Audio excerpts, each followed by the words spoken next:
Hello, welcome back to part 3 of the speedrun tutorial. Hopefully on this occasion I timed my talking in accordance when the stream actually starts recording, because in part 2 the little box in the top right hand corner which promised me that I was now broadcasting was lying to me, and I was just sat here talking to myself like the crazy person that I am. Okay, part 3. Thank you so much for coming back. If you've endured my ramblings for the past 6 hours, roughly, in parts 1 and 2, and you're here for more suffering, thank you very much. You're a star. I appreciate it. Evaluation of part 2, I did go back and skim through it like I did with part 1, and while that second video did have much better spatial awareness in it, I kind of substituted my confusion over direction with confusion over the difference between cutscenes and checkpoints. I have no answers. Maybe I'm just stupid. So, where did we finish off at the end of part 2? We got to the end of the castle section, and then we motorboated Ada. No, we didn't. We got on a motorboat with Ada. I can't possibly think how I got those two things mixed up. Don't get angry at me. That was a joke. Part 3, Island. Let us begin, shall we? So here we go. This is our save from yesterday. Yeah, not that that's important at all. That this is just the day after. Not important. Okay, let us begin, shall we? We finished motorboating Ada. Man can dream, I guess. Nevertheless, okay, so straight out of the bat here.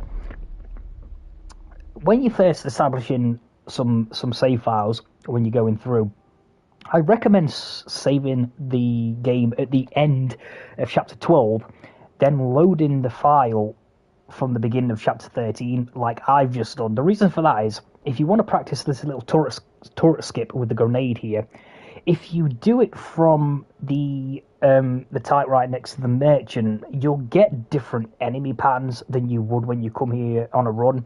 So I don't want you to practice it from the typewriter there and then think you have the enemy patterns and formations down, then come through here on a run and be totally, surprised by where you find enemies and that sort of thing. And, it could cost you a run, but like I say, if you do want to make a save file here, and I do recommend that you do, just so you can practice this turret skip, I recommend, for at least a few occasions, doing it from a save from the beginning of the chapter, so you can sort of assess and get used to the enemy positions as you would find them in a run. Then, so when you get used to where you will find them, then perhaps make a save from the typewriter to practice the actual turret skip itself. So I'll progress here. There's too much happening here at the beginning of this. So another thing that I noticed in the previous ones is the sound was not great. That is because I'm just sat here talking to myself like a psychopath into my gaming headset. So if you're wondering why the sound sounds like you're watching this on a VHS, now you know. And if you're of a certain age where you don't know what a VHS is, just consider yourself lucky that you are still young. I'll put it that way. It's a bit like a Blu-ray for old people, put it that way. Anyway, when I come around here, this guy won't see you. For some reason, he like he was there. Maybe I was a little slow at navigating that corner because I was, again, rambling on about nothing really relevant to the video. He was looking at me. He won't see you. Don't worry. Now, when I jump over this wall here, I'm going to shoot the floor with a pistol. So this guy I don't want this guy to hit me in the back here. This guy with the lightning rod here, he is a little bit RNG, actually. Like, sometimes he's here and then sometimes he's over here. It's very weird. But this guy here will always be there. I like to shoot the floor there, just so he kind of aggroes and maybe turns around a little bit and doesn't hit you in the back. That's why I did that. So if this guy's here, yeah, probably have to deal with that guy. Now, yes, I won't be doing the strat where you stand here and throw the grenade over this Ganado's head. Why? I can't do it. Simply put, I don't know how to do that strat. That's really hard. The way I'm going to do it is I'm going to run up the stairs, and on standard, the position of this grenade throw is actually quite important. I know better than anybody. my PB on last gen on the PS4 still somehow sits at the top of the leaderboards, strangely, because that run is really bad. And I actually have to restart the checkpoint here because I throw the grenade too close to this crossbow Ganado here, and it actually kills him. You do not want that. You don't want this Ganado to die to the grenade. You want the explosion to propel him into this little laser grid here. Then the turret will start shooting him, and we can pass through without it shooting us. This is much quicker than going all the way around here, then all the way back, and also dealing with the enemies. That's extra time, that's extra resources. So this is why we do this here. And I'm going to show you where I throw this grenade. Don't run into the grid here. You don't have a lot of space here. It's not super tight by any means. But yeah, just be careful. Stick to the right-hand side. You don't want to just run into this because it will kill you. So anyway, I'm going to run here. And I'm going to throw the grenade here. Roughly here. Do not throw it here. It's possible that you could throw it there and get away with it. In terms of actually doing what you want it to do, it will work if you throw it here. It will explode, and it will blow this crossbower into this laser grid. But it also might kill him. You don't want that. So if you throw it here, I found that this was consistent somewhere here. Obviously, don't throw it over the edge, or it won't work. Throw it somewhere here. Let's see if I can pull this off.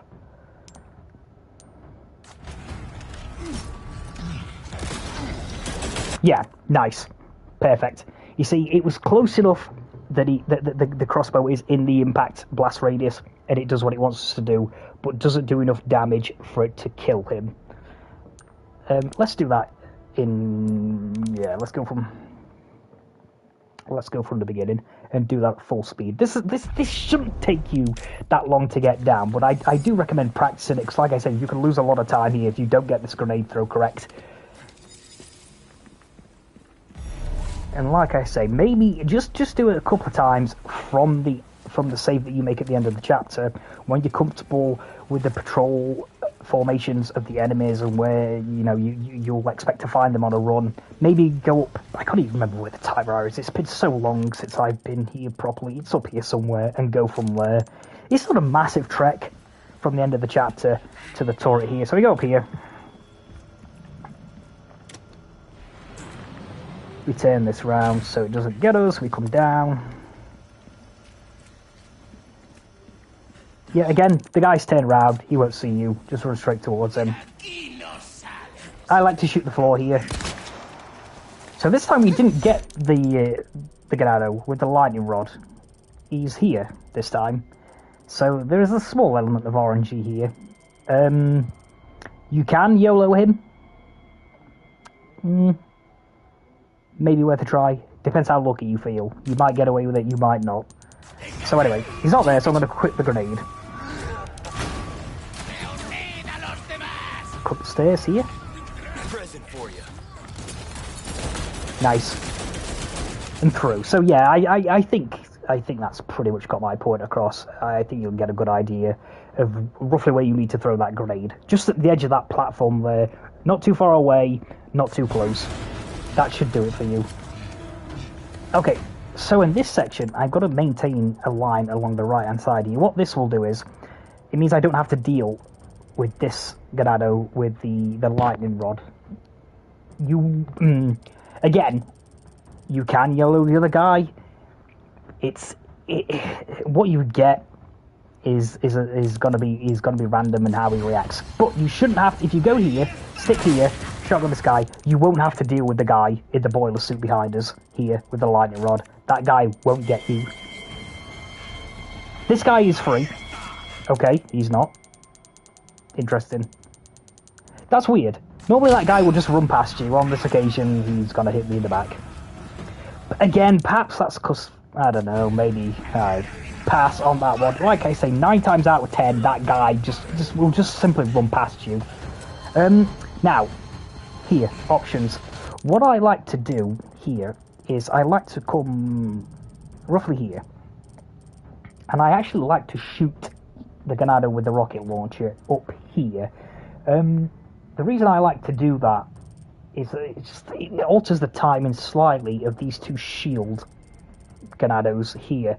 If you just spend a little more time here, well, you'll see how they react. Actually, I'll do it with, and then I'll do it without. So we shoot this guy, then shoot this barrel.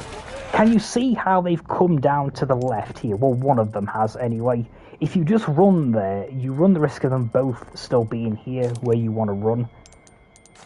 But again, jump over this standby tile, shoot the barrel, and then just exit this section. Let's try that again without shooting the rocket launcher guy. Okay, let's see what we get with the other guy here. So let's see what happens first if we yellow this guy. Okay, this time we got away with it. See, he just runs straight past us. That's what you're normally going to get there.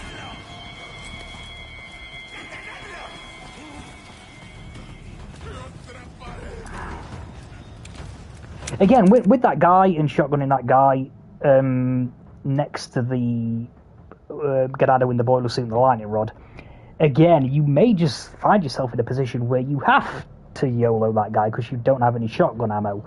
Also, bear in mind a lot of the Magnum ammo we now have is expendable. In fact, all the Magnum ammo we have now is expendable. You don't need any more Magnum ammo, so just bear that in mind. If you're running a little low on shotgun ammo, you can actually Magnum these because you really don't need any. Maybe save a couple of rounds for Wrecking Ball. Perhaps they're useful there, but you really don't need any more Magnum ammo. So if you have any, like I do, I think I have quite a lot. Yeah, I have like 8 Magnum rounds here, which is a lot even for standard. Use them up. Use them up in lieu of shotgun ammo if you're low on shotgun ammo. So this time I'm not going to shoot the rocket launcher guy. You want to get a cutscene here. Yep. Can you see the position of these two Ganados here? They have no longer walked down here. Now they could be a problem. They might not be a problem, but they could be. Let's see what we get here. Yeah, these... Yeah, okay, we got away with it there, but yeah.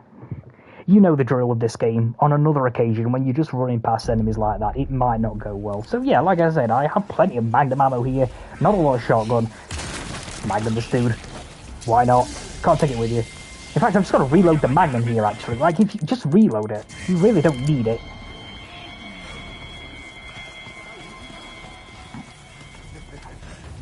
So yeah, now you can see why I like to shoot the rocket launcher guy.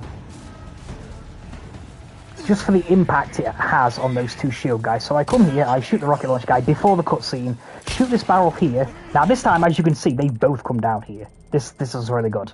They've both come here. These are a non-issue now. They are no threat to me whatsoever at this point. It's obviously a little slower shooting the rocket launcher guy, because again, it's to Leon's left, which makes it a slightly awkward shot because we can only aim over Leon's right shoulder. But I feel that that is worth it. If you want to risk it, by all means do so. But as you can see, if you don't shoot that guy with the rocket launcher, you're going to have to deal with the two shield guys on this path here. Shoot the barrel. Stun those enemies. Yeah, I think that'll do.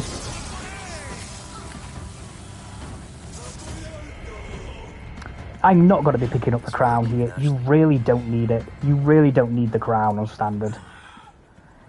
Just got to totally ignore those enemies down there, and I'm going to enter the factory. Shoot this here. The explosive on the wall. Do it from a distance so you don't get staggered by that explosion. Okay, so yeah, before I go into this in a little more detail, I actually might as well go up the stairs for now. Now, ignore this guy. There's going to be a guy coming through this door here. Stick to the left of the wall, of the pathway, near the wall. Duck under the tripwire. And then when we enter this room, there's going to be a set of lockers in front of us. On the locker to the far right, there is a guaranteed 3 shotgun shells.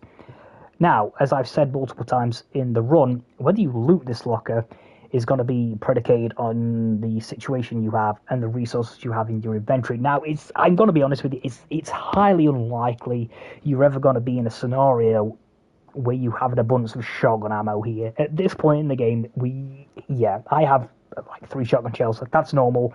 Very, very unlikely that you're going to have a lot of shotgun shells here and the opportunity to forgo these. So I would recommend picking them up. Another thing to consider on when you're making the decision whether you want to loot this locker or not is this is, I believe, the last guaranteed shotgun drop of the run. After this, there are no more guaranteed shotgun shells, and you're going to have to rely on RNG drops after this. That's another thing to consider. So, all in all, I recommend picking them up. It's a very small time loss, but if by some means you have a lot here, you don't necessarily have to pick them up. I'm going to pick them up here because I'm low. Okay, stick to the left-hand side wall, duck under the thing. This guy should not notice us. Yeah, perfect. Okay, shotgun shells. Now, a little trick that I like to do here is I like to go into my options and I like to turn the camera speed right up. I don't mess about here with putting up to a certain amount. Just put it up to full. The camera speed and the camera acceleration. You'll see why in a second why I do this. And then run over to the switch. Now, because we have the camera speed turned right up here, we will be able to turn Leon right round after the cutscene, like this. Okay? Can you see how we managed to turn Leon in totally the opposite direction? If you're like me and have the default settings on, you won't be able to do that, and it makes your escape much more difficult. I'll show you actually.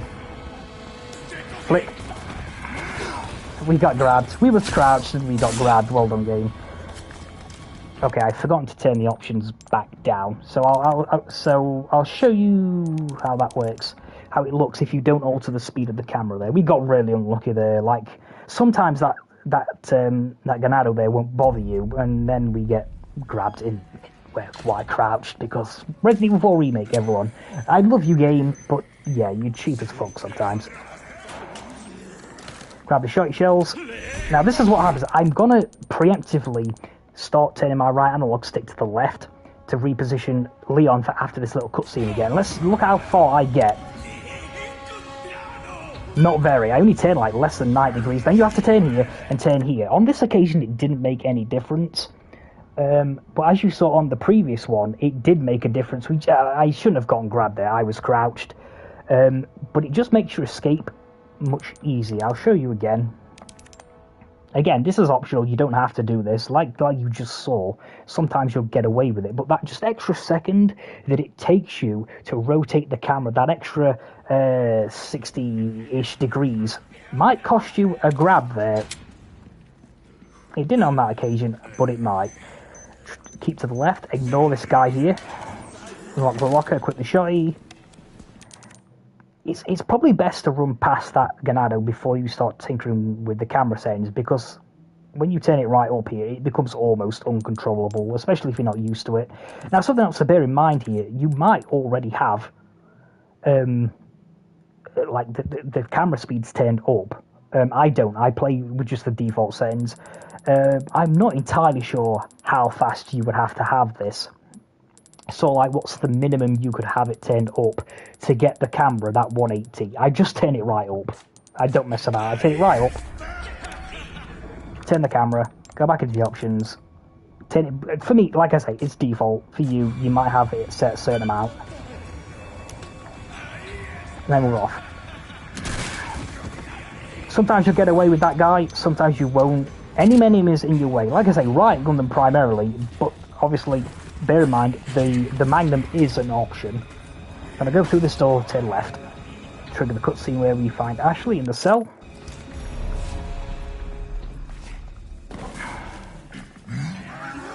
This is free. If your movement is good here, this is free. If you don't mess about there, the movement is free. Handgun ammo, pick that up. Stay wide of this guy, just in case he tries anything funky. So anyway, here, I like to loot the drawer in this blue filing cabinet. The reason I like to loot this is because you have to wait for the ganado to come through the door anyway, so it may lose you a little bit of time, like a smidge of time overall, but it's not entirely time loss looting this drawer. because, like I say, you have to wait at the door anyway. We didn't get anything useful there. Yeah, like I say, if there's a time loss there, it's incredibly small.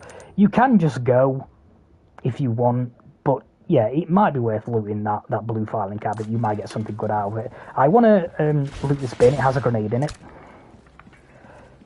Okay, so with this guy coming out the oven, you can either shoot him or you can hug to the left. I look down, which seems to help, and you can avoid him if you get it right. Let's try it this way. Hug the wall, look down, you can avoid him. Nice. Yeah. Okay, yeah. Nothing really happening at this point. I can just continue, I think. Just good movement here. The pathway is, it's quite narrow here because of all the debris.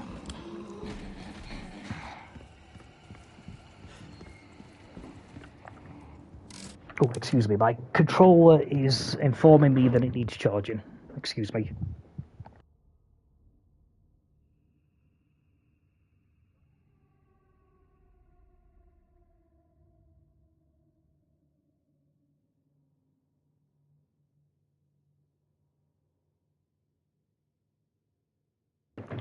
Okay, sorry about that.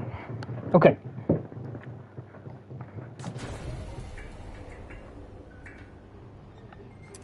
Now, out of that cutscene, I'm holding down my aim button, so it repositions Leon and faces him towards the door. You'll also notice that when I turn that switch, I preemptively turn the camera as well. It just makes your escape much quicker. If you forget to do that or whatever reason, it's fine.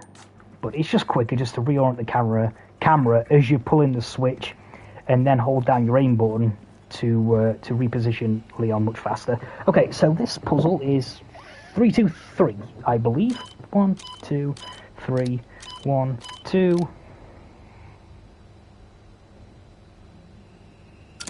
No, that's it. 3, 2. I don't know why I had. Like, I'm going to be honest with you, I have to use notes for this on standard. I can memorize this on pro, not on standard. Okay, guess what? Just 3, 2 then, I guess. That's interesting. Job done. Yeah, so anyway, we're in. I'm going to turn the camera here. Again, just to quickly reposition Leon. Now, as we come through, I'm going to cut right. Okay, so later on in the run, when we fight Krauser, I'm going to be using the heavy... In that, the second phase, not the final phase, I'm going to be using a heavy grenade and stingray strat. You can use... you can buy the Killer 7 and just use that for that section. It's much easier, actually, but pricey. If you buy the Killer 7 there, the Killer 7 is what, 77 grand, you get 50% back.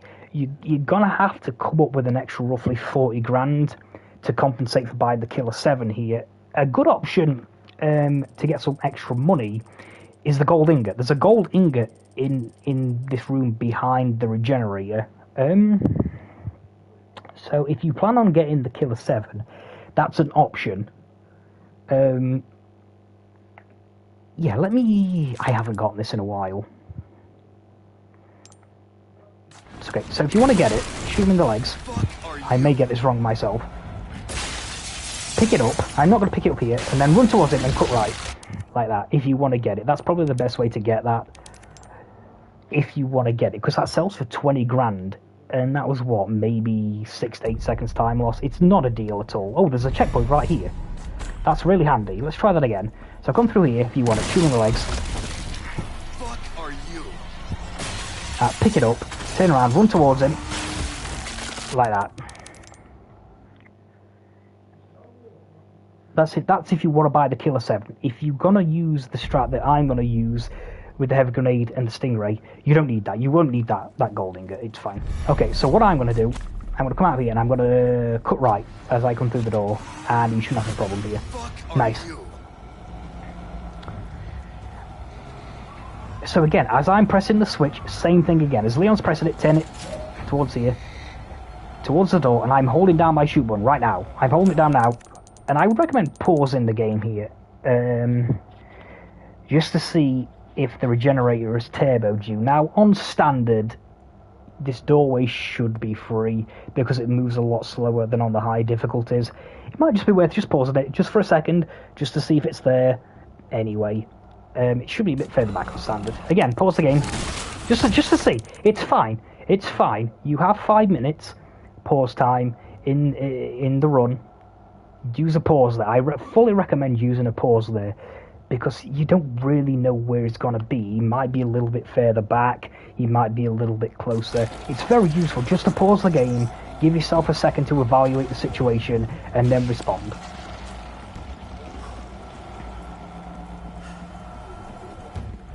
Okay. Nice. Now, in here, I guess there's a couple of ways you can go about doing this. I've seen some people, when the regenerator spawns in, they'll come in here and they sort of do a little dance with him in this room. I'm not going to do that. What I'm going to do is right gun.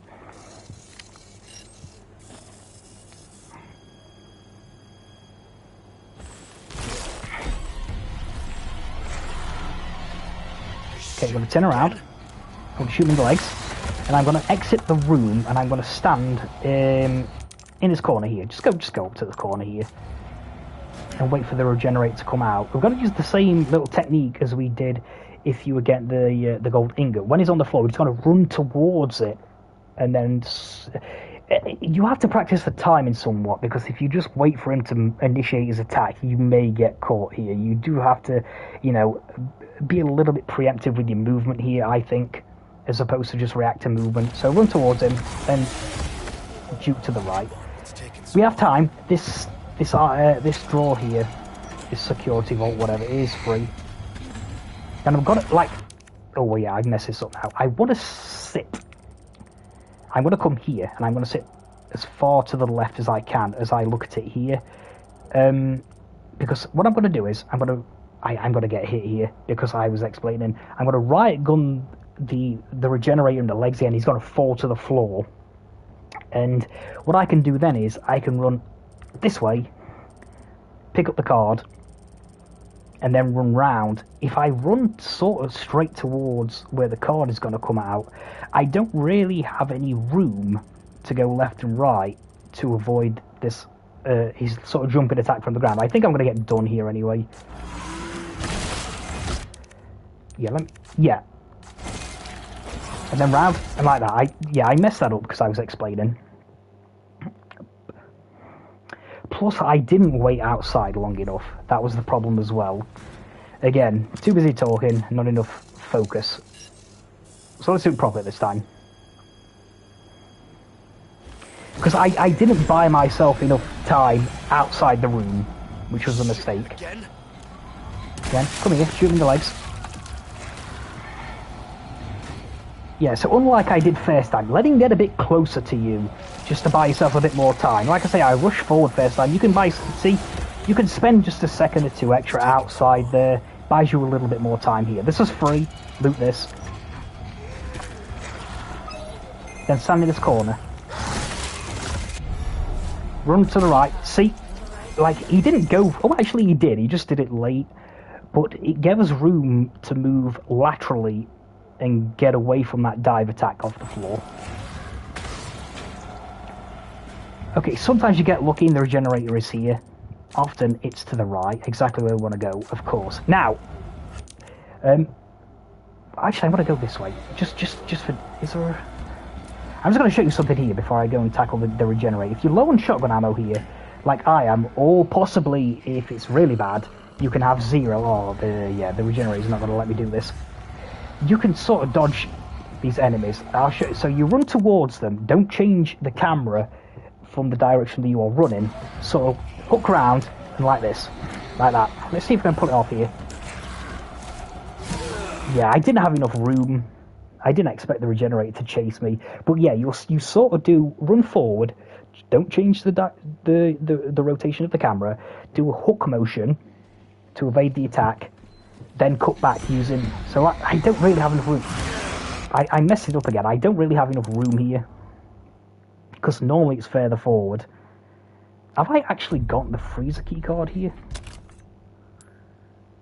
Yes, I have. So like I said, I don't know whether I have enough room here. I can't rotate round, there's not enough room. Because like I say, he's normally further forward. But I think you get the general gist of it. I'll sort of bait him up here so I have a little more room. Oh, there's two of them. That's nice. So yeah, I'll bait them up here, give myself a bit more room. Because like I say, the regenerator will be closer to the stairs, so you will have room to do this. I'm struggling with the room here. Like I say, this you only need to do this if you're low on shot, so you can run forward. Okay, so yeah, like that.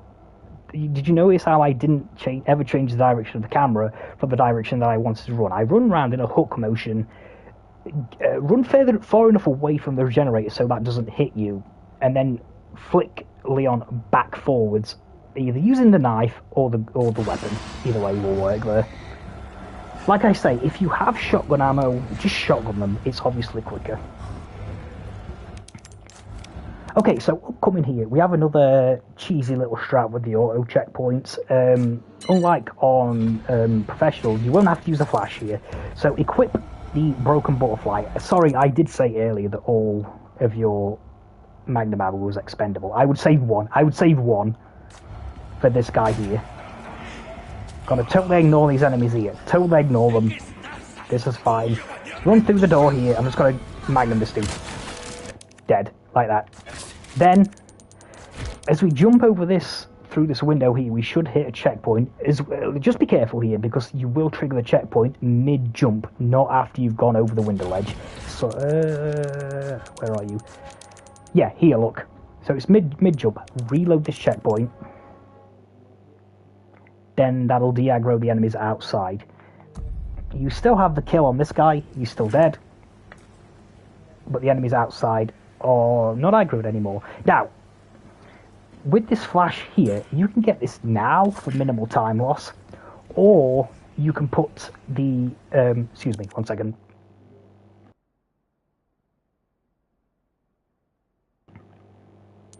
Sorry about that. Or you can do it after you've initiated the card rewrite sequence here, because obviously this is a time section, so you don't lose any time for it. It is minimal time loss to pick it up there, but yeah, on standard it's doable. You can do it without getting into too much trouble. Anyway, we're going to come in here, we're going to pick up the biosensor scope, and then we're going to equip that to our stick rate.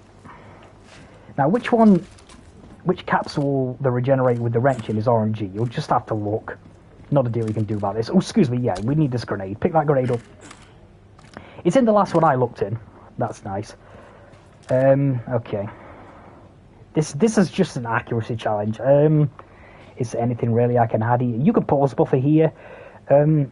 Actually, this is an ideal point, because when I sort of went over pause buffering with the controller in the first part, when I was controlling Ada in cabin, one thing that I didn't bring up is that you can simply just hold the reticle in place and wait for things to sort of fall into it. You just don't move it. You wait for something to move to it as opposed to moving the reticle to the target, if that makes any sense.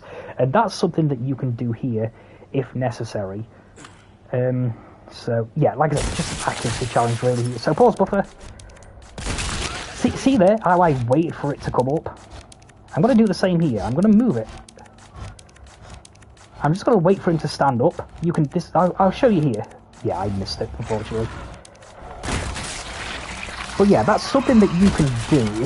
If you go back and watch that second shot there, you'll notice what I did. I saw it aimed and just let the regenerator stand up and let the target fall into the reticle, as opposed to, you know, going after shots sort of thing. Okay, so what I like to do here is, after I've started the card rewrite sequence, I pause the game, make a reference of the time, then I wait 30 seconds. After 30 seconds has elapsed, so all I'll do is I'll come out here, then we're going to go out here and pick up the items from out here, and I'm going to wait 30 seconds. When 30 seconds has elapsed, I'm going to come through this door here, I'm going to loot these 2 crates, and I'm going to wait here. This should be ideal timing. If you think you can sneak another second or so, do it. What am I doing here? Yeah, excuse me. Yeah, so we start this going. We put the card in. So I pause the game. So we're on 3 hours, 2 minutes and 11 seconds. So when that second timer gets to 41 seconds, I'm going to come back in this room, loot the containers, and it should get that timing correct. Okay, so there should be a dynamite guy through the window. Sometimes he's hidden round the corner. Sometimes, let me get a bit closer actually. So when we're up here, yeah, so on this occasion he's round the corner. He's sneakily hidden here. Sometimes he'll be roughly here somewhere. You can pistol the dynamite, or you could just shotgun him. I like to shotgun him in, that's a tough shot. But bear in mind, you can use the pistol here and just shoot the dynamite directly. We get grabbed. That was unfortunate because the...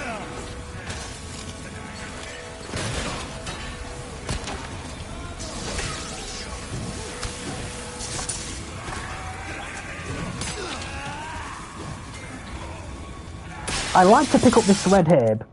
So we're a bit out, the timing is off here. I'm going to be a little late because I want this rifle ammo.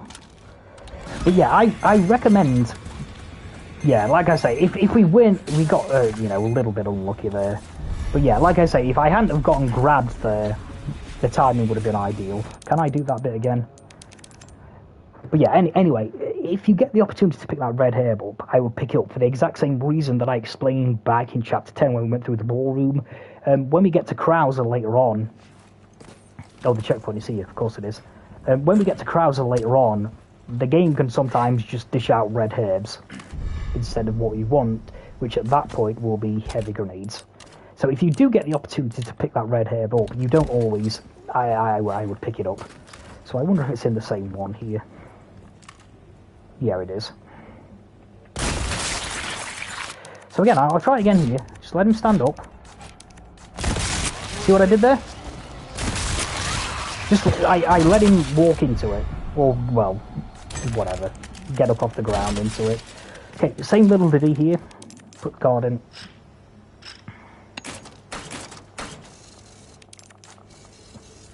Save the cutscene. Pause the game. So on this occasion, it's so 11 seconds. I'm going to make my way back in. Let's see if we can do this a little bit more efficiently this time.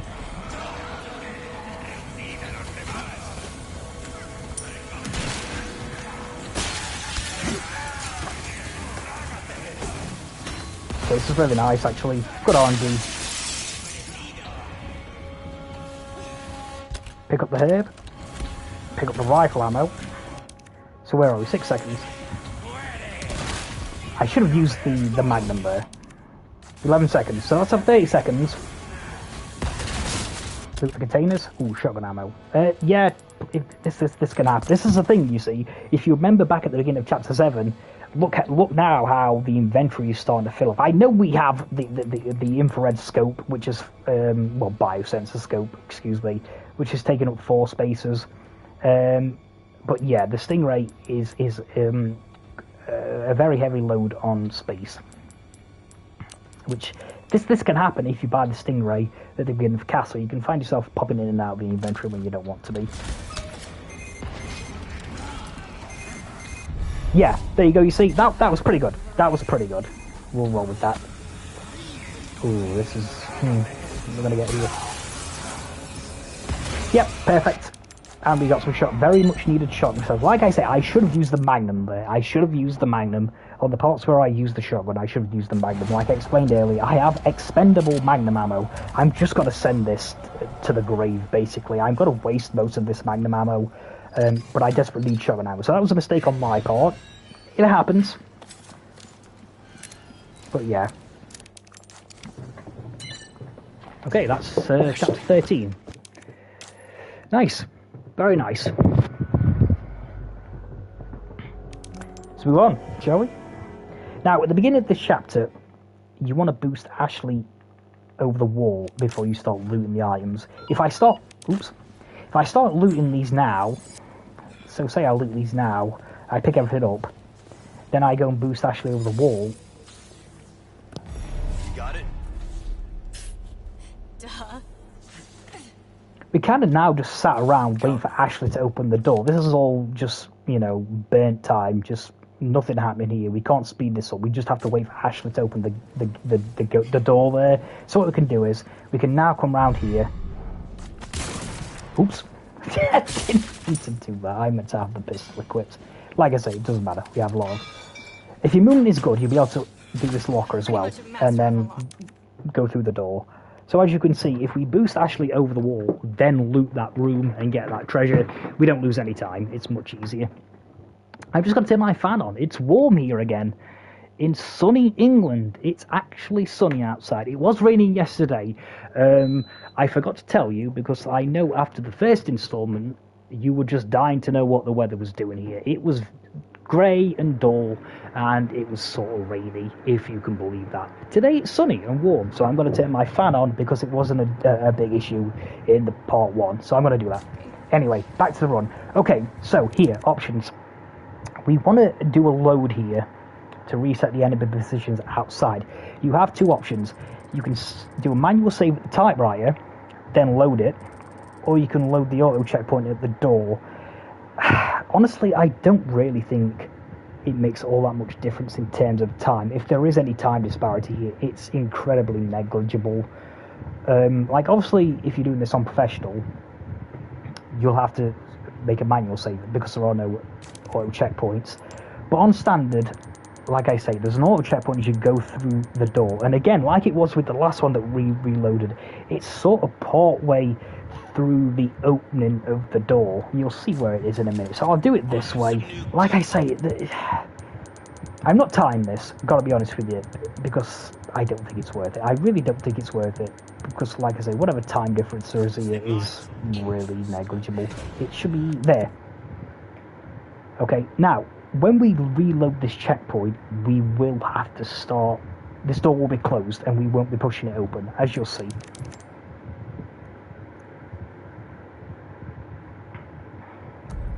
Yeah, we'll be back here. But yeah, like I say, I've not timed it. It's such a small difference, if any.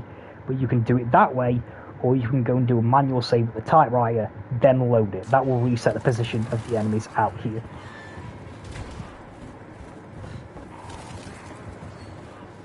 Okay, we're going to jump down here, and then we're going to come this way. This should put the enemies in ideal spots. Can you see that there's no one here?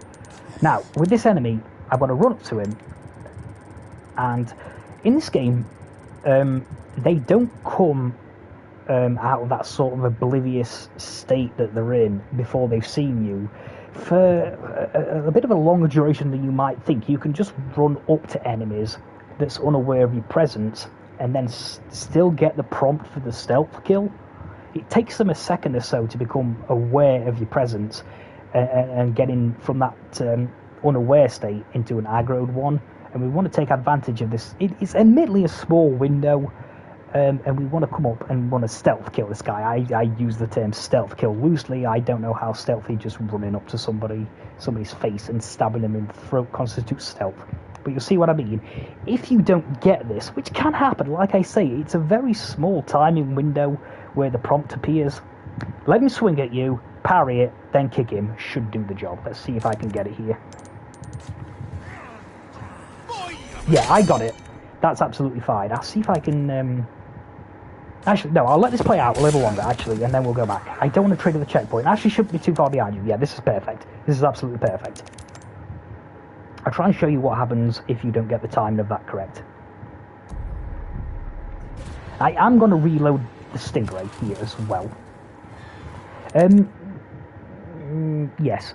If, like I say, can you remember earlier, back in chapter 13, when I was talking about whether you want to consider getting that gold ingot or not? If you're going to be buying the Killer 7 for Krauser, you can... Wait there, hold on. Yes. If you're buying the Killer 7 for Krauser, you save just 1 to 2. If you have 1 to 2 rounds loaded into the Stingray here, that will be plenty if you are buying the Killer 7. If you're going to be using the strat that I'm going to be using, you need a little more ammo here. So I'm going to reload the Stingray. The reason is if I reload it now, I'm only using 8 rounds from my reserves. I want to save as much as I can for the final fight of the game. So we're supposed to, like, empty in the magazine, then reloading it, where I have to utilize 10 rounds from my reserve. If I reload it now, I only have to use 8. Just bear that in mind. But like I say, if you plan on buying the Killer 7, you picked up an extra couple of treasures for the Killer 7, you only need, like, probably 3 rounds loaded here maximum. So again, can you see these guys up here? These are a non-issue. These are no threat to us whatsoever. If you would, oh well, hang on a minute, excuse me. If you are planning on doing this strat though, there is a gold bangle in this bin here. It's 8k. I don't know. I'll try it out after, actually, for those who might want to pick that up. We'll see if the timing still works. So anyway, if you get this wrong, you run up to him and you just... What? I meant to do that wrong. I meant to do that wrong. How have I... I'm so sorry. I didn't actually mean to get that correct. I meant to get that wrong. Hopefully that sets a precedent moving forwards, where I can execute things correctly. Just even if I don't. That would be nice. So anyway, we run up here. I'm not even going to bother slashing at him this time, because what would normally happen is you'll run up to him, you'll mistime the button press, and Leon will just do a lateral swipe at his chest. So, there we go. If that, so like I say, if you miss that shot, Ashley's right there. Parry him, run past him. It will work the same way. So if you mistime that stealth kill in air quotes, don't worry too much about it. Okay, so I've not actually tried this, so I'm sort of in the dark here like you are. Just in case you do want to pick up this, I think it's a gold bangle. It's been a while since I picked it up. If the timing still works, let's see. Because it's 8k for minimal time loss. Yeah, gold bangle. Let's have a look here. See? See, I actually messed it up there, and I wasn't trying to mess it up, but you can do that. Okay, so yeah, this still works, actually. So if you want to get that gold bangle, that's another great option if you want to get the Killer 7. If you're not getting the Killer 7, you really don't need that. But yeah, if you do want to get it, it's an option. You can get that, and it doesn't throw the timing of this section off. So that's... I've learnt something myself here. I must remember to reload this thing, right? Okay. Okay, I don't need to cover this section any more than I already have. This is pretty simple stuff. Okay, we run around here.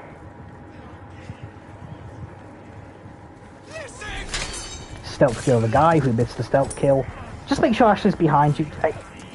Okay, so did we trigger a checkpoint here? Yes, we triggered a checkpoint here. Now, when I run through this door here, I'm going to shoot the pistol at the floor. This is actually really important here. When I did it at the beginning of Island, is sort of personal preference, you'd probably get away with not doing it. I would fully recommend shooting the floor with the pistol, because it has like a drastic effect on the position of one of the ganados at the bottom of the stairs. Sorry, not at the bottom of the stairs, sort of the bottom of the little office at the top of the stairs, where we ask Ashley to pull the lever. I'll not do it, and I'll show you what happens if you don't do it here. So I'm going to run in here. I'm not going to shoot the floor. Here, hold this down. Can you see? Look at these position of these enemies. This guy in particular. Actually, this is perfect. Actually, because this is the guy who we're going to manipulate. The guy who's now going to hit me in the animation. I may have messed up here. I hope this works when I reload the auto checkpoint. But as you can see, I'm going to get hit here, and there's literally nothing I can do about it. We can fortunately consistently as well. This is what's really good about this. We can consistently manipulate the position of that enemy. We come here, we shoot the floor. I hope this works. I really hope this works. Hold this down. He should be sat here. Okay, well, the net result is the same. This is not what this will look like. Reloading the auto checkpoint there has sort of tinkered with the AI. What you'll find is this guy here with the shield, the shirtless guy with the shield, he'll just be stood here or looking at this boiler. This works every time if you don't reload that auto checkpoint. That's obviously changed the AI. So, just to reiterate, run through the door, shoot the floor, right there. That will manipulate this guy. He will be stood here. He will totally ignore you, and you can just run through this door with impunity here. We run through here. We call Ashley. We equip the flash. Okay. Ashley will get grabbed. This is fine. That's normal. Okay, now the way I'll move a bit closer. Actually, I like to throw 2 flashes here. I find that Ashley will return to Leon as we move into the next room a little quicker if you use 2 flashes here. I fully recommend using 2 flashes. I'm going to throw the first flash at this wall here. Can you see this wall here? I hope you can see that. I think you should be able to. I perhaps should have gone a little closer. So my positioning is, am I at the top of the stairs? Yes, I'm at the top of the stairs. This is where I want to be. Top of the stairs here. Throw the flash at this wall here. Now, how precise you have to be with this positioning, I'm unsure. But like I said in previous sections, when you find something that's consistent and what works, why deviate? Why try to find something else when you already have something that works? This works for me. I stand at the top stairs, I throw the flash here. That will stagger the enemies to the left. That will stagger the enemies to the right. Then I'm just simply going to run to where I threw the flash. I'm just going to launch another flash by the stairs, by that little office where we've just instructed Ashley to lower the lever for us. So throw the flash there. Stuns the enemies to the left, stuns the enemies to the right. Launch a flash out here. And then come through here. These items are free. Ooh, that is nice. Shotgun shells. Like I say, you can loot these. These items are free. Handgun ammo. Because we have to wait for Ashley anyway. Now, you can do that with just 1 flash. But like I say, I found that not only is it quicker, but if you only throw 1 flash, sometimes Ashley can get re-grabbed. And on standard, that's a massive time loss. Oh, Ashley's... Wow, yeah, this is really quick, look. Ashley's, like, right behind me. But yeah, if you only throw... actually, I'll try. Have I triggered a checkpoint? We'll give it a spin, and you can see what potentially can go wrong here. Because there's no typewriter in this room like there is on Pro, where you can make a manual save and cheese it that way. Yes, this is nice. We can do manual saving. Shoot the 4. I'll do this at full speed. I think I've gone over the nuances of this. Hold this down. Okay. Oh yeah, sorry, I forgot. You can pick up the items off the table. Like you say, we have to wait for... This is perfect, actually. This has worked this time. This is what you can expect from this guy. Here. Just totally docile, staring at the boiler. And he will watch us run past it. That is what shooting the floor will do. Come through the door. Call Ashley. See what happens if I only throw 1 flash. Sometimes it will work, but like I say, sometimes Ashley will get re-grabbed. And at that point, you will have to either just like run back and manually like save Ashley, or you'll have to reload the checkpoint and do this section again.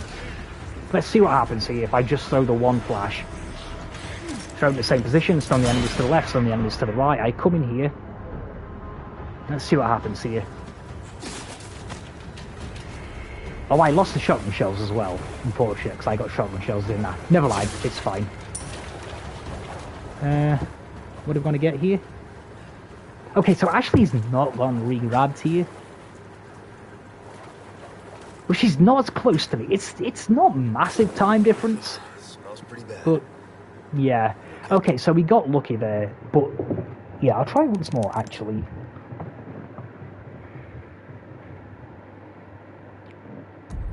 And see if I can sort of show you what can happen here.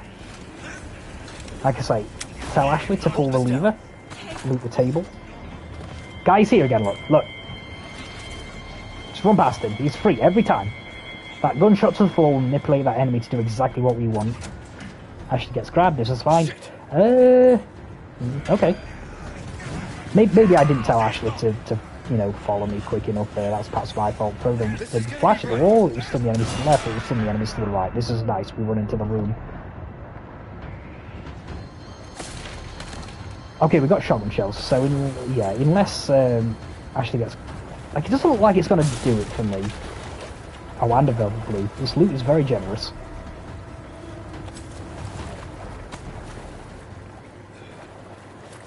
Ah, look. This is the thing, like, look how far behind me she is compared to the first time. This is 1, 2... Smells pretty bad.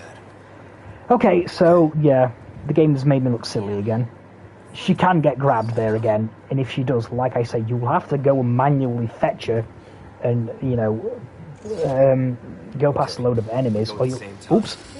I was not paying attention, I'm sorry. You'll have to go and run past a load of enemies, then run back past the same enemies.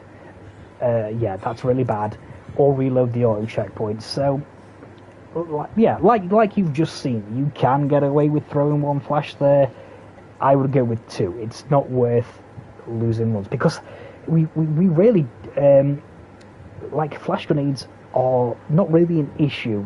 The flash grenades themselves obviously are an issue. You don't find that many flash grenades, but because we have the black case, you hardly ever find yourself in a circumstance where you don't have the large resources or the gunpowder to flash, to craft the flashes that we need. Okay, so on standard, what I like to do, I like to pull the lever when the arrow gets to this line here. This is generally the timing I use.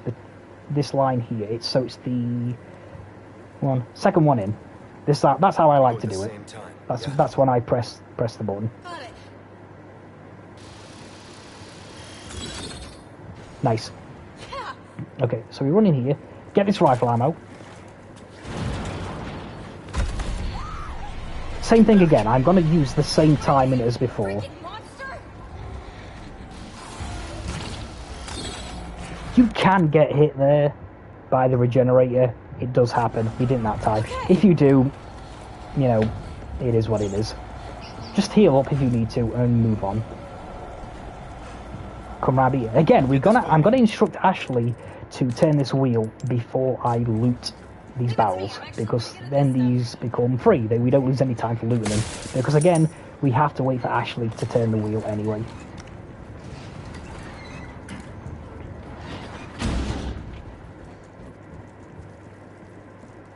Okay, so as we come to this little suitcase here, this has an ornate necklace in. Now, I don't plan on imbuing any treasures into this, but even just the necklace on its own sells for 11,000 pesetas.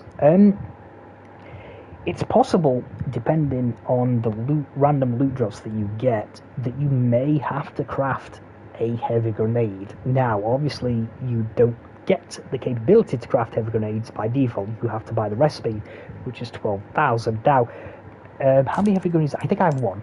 I think I have one heavy grenade. I do. This is very minimal time loss to get this ornate necklace.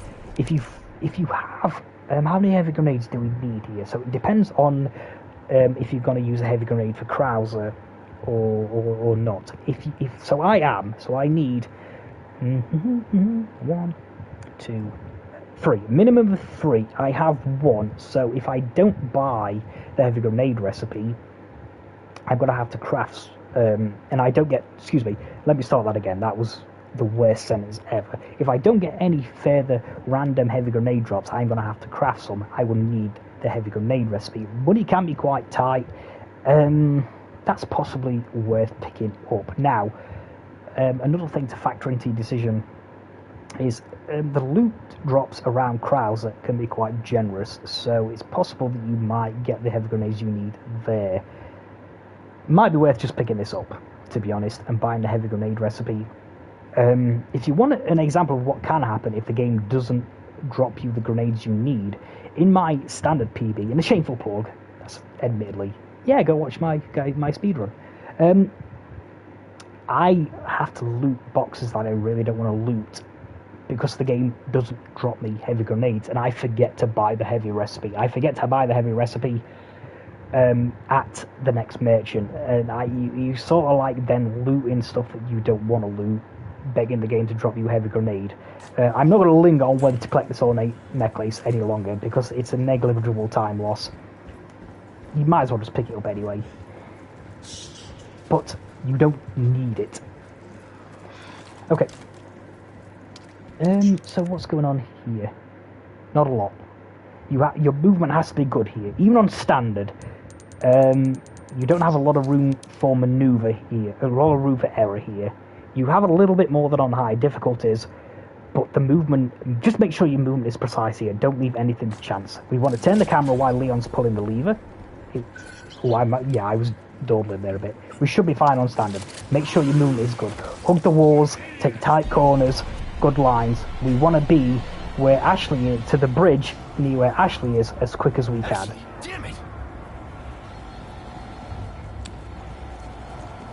Again, look how tight this is. Yeah, we died. That was because I was dawdling at the switch. See? See how precise you have to be? That's because I was talking. I was talking again. When I should have been moving. I didn't come off the switch fast enough. That was 100% my fault. So we turn the switch, we flick and we go. We don't stand there like a muppet like I did, because you can see what can happen. Like I said, even on standard, we had little to no room for error with our movement there. You do have to be precise on this bit. Ashley, damn it!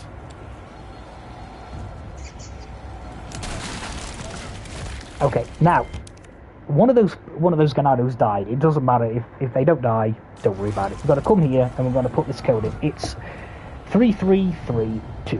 1 2 3 1 2 3 1 2 3 1 2. Nice. Now, as we move into this next room, we're going to encounter these again. I have no idea what the name of these are in the lore of this game. The only thing I can tell you about them, they're very, very annoying. Now, there's two ways you can deal with these. You can shoot them, or, if you're lazy like me, you can throw a flash. You might not have a flash here. I have one. I'm going to use it. It might seem like a little bit of a waste, but like I say, at this point in the game, the flash grenades and all the resources that you need to craft flash grenades are not a massive deal. You should be fine. If you want to use a heavy grenade here, you can. Do we get an auto checkpoint here? Yeah, Ash is going to... Oh, wait, I should say Ash is going to get grabbed. That's fine. Like I say, I'm just going to throw a flash. That should deal with these enemies. Like, easy peasy. But, like I say, you can shoot them if you wish. Okay, now I'm going to make a manual save. We need to make a manual save here at this typewriter. And then we're going to cheese it. Just cheese it, really. Load the checkpoint. This should free Ashley. This one is consistent, actually. I don't recall Ashley getting re-grabbed on this one. Some of the others can screw you over. This one's pretty kind. Now, okay, I'm going to just linger here for a minute while I talk what I'm going to do next. So, we're going to go down here. We're going to interact with this crane here. We're going to get a cutscene, and then we're going to go into this little construction-like section of the game. What I'm going to do is, out the cutscene, I'm going to shoot the crossbower on the left. The crossbower, for some reason, always spawns in with low health. It will die even to the base power level of the Stingray. Even when I come through here on professional, I have the bolt rifle, and that crossbower will always die to the bolt rifle with no power upgrades every single time. It always spawns in with low health. So I'm going to shoot that enemy. Actually, do you know what? I'll show you, actually. I have a practice file here for professional. Why am I doing this? Don't know. Let's do it anyway. But yeah, so this is professional. This is my practice file for professional in this section. I have no money in the bolt rifle here. Just so you can rest assured that this crossbow will always die. This crossbow will die to this shot. See? And that's on professional. Okay, so yeah, I think this is one of those really intense sections where I'm just gonna do it and do my best to explain what I'm doing here. I'm gonna run straight for the crane, and I'm gonna trigger the checkpoint. Have a checkpoint. Shoot this guy in the head. He dies. He will always die, and then equip the grenades. I'm going to run through here, turn to the wrecking ball. Now I'm going to run somewhere on these bricks here. Now this is a strat I like to use. I'll show you a slightly alternative strat, and then run through some of the pros and cons of doing both. I'm going to run roughly here, where this pile of stones is. And I'm going to throw 2 grenades at this wall. Shoot the wall. Pistol. Pistol. Broken butterfly. It missed. Why not? I guess. Shoot barrel. And then come to the wall here. This is how I like to do this. I'll show you a slight variation of that strat. So what you can do is, you can just forgo the process of shooting the crossbow out the cutscene. Like sometimes, and then I'm just going to turn around and I'm going to throw a grenade straight at the wall. Now, sometimes the crossbow will hit you, sometimes it won't. If it hits you, it doesn't actually matter, because like I say, you don't really lose any time to it. So I'll come here, I'll turn around, I'm going to throw yes. The grenades at the wall here, I'm going to run through here.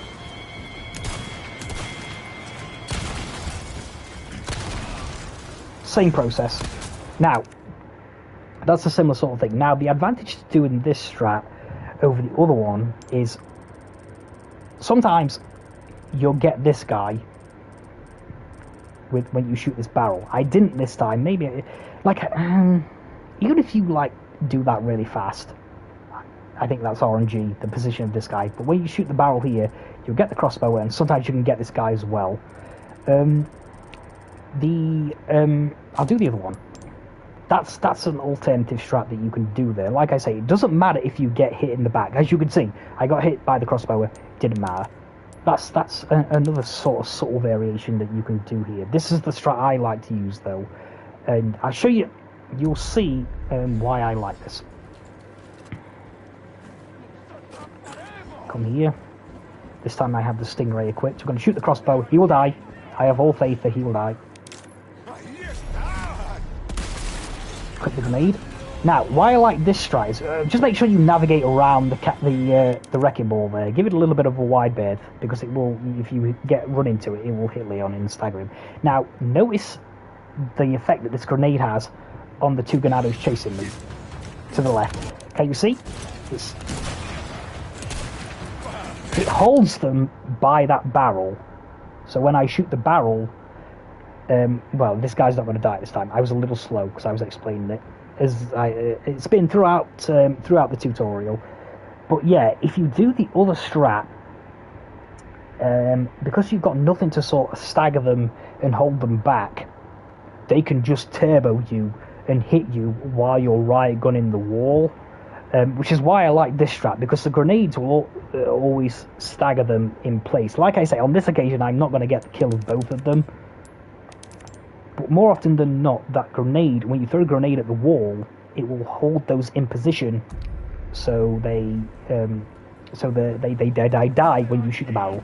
So we'll run through this. This shot on this crossbow, by the way, is not that hard, because the game will position you very close. It's sort of up and left slightly. You can pause buffer on this if you wish. But yeah, that's not as difficult a shot as it may look. You don't have to move the reticle very much at all there. The game almost lines it up for you. So I'm going to come around here, navigate around the wrecking ball, move over to these rocks, throw two grenades, shoot the barrel,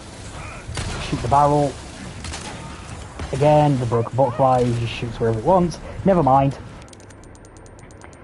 and then, nice. Now, like I say, this is the section where having a little bit of extra magnum ammo can help, because you can just mop up any enemies here, but it's not necessary, you know. And there should be still a guy. Yes, this guy sort of always survives. You can always expect to see this guy when you've called the elevator, the lift. What am I? I'm English. I should get deported for that. When you call the lift, elevator, whatever. I digress. And you come back into this construction site section. You can count on this guy. You will have to deal with this guy. You can YOLO him and run past him. Or like I said, you'll probably have expendable magnum ammo here. Just kill them with the magnum. Yeah. Okay.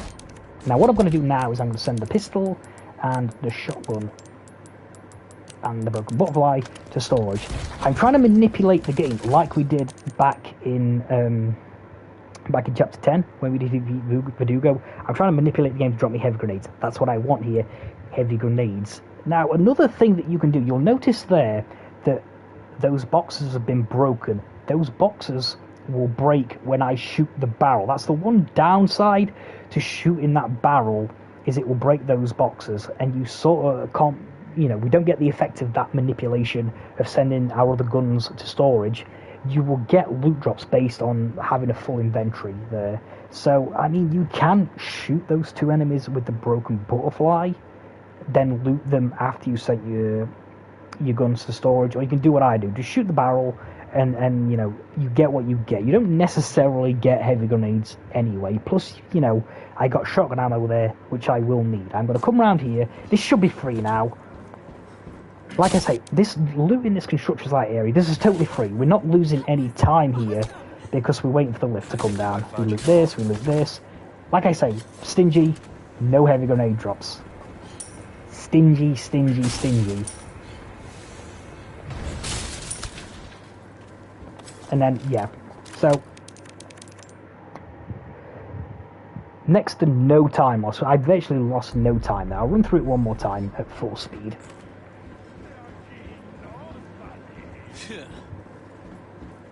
Again, just before we go through it, I should have prefaced this section.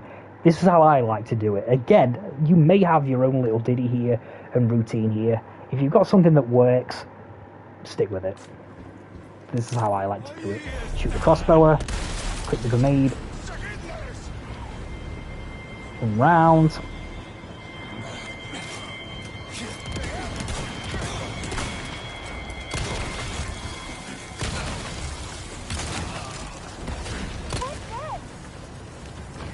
Something else, actually, I should have mentioned this before. You can tinker with different combinations on breaking this wall. You don't have to use the right gun. You can use the Stingray. I don't know how many shots it is, though. Unfortunately, I can't tell you that. You'll have to make a save and just have a little bit of a play with it to see how many times you have to shoot with the Stingray. But you don't have to use the right gun there. Another option would be, like, you possibly just simply use maybe the Magnum, perhaps. Or if you have any spare grenades, we should have... Where's the guy? Yeah, the guy with the electric rod is here. He always will be. You'll have to deal with him. But yeah, if you have any extra heavy grenades, again, unlikely that you will. But if you do, you can just throw a heavy grenade at it.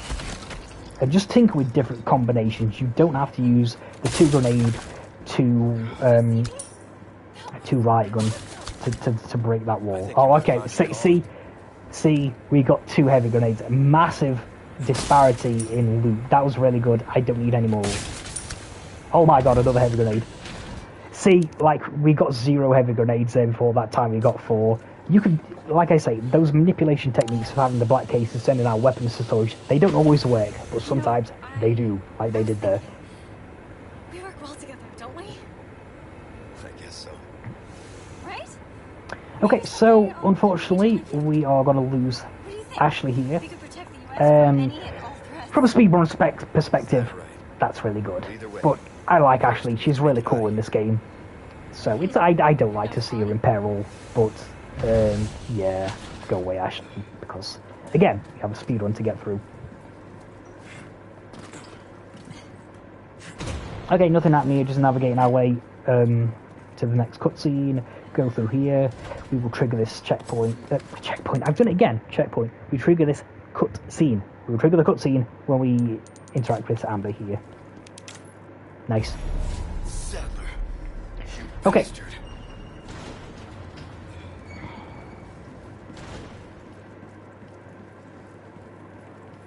Okay, yeah, this is another one of those instances where you have to evaluate your situation, evaluate your inventory, the resources that you have in it, and how you want to play it. Perhaps if you have, like, I do need both the grenades that I have in my inventory currently. Maybe if you have an extra grenade here, you can throw it here.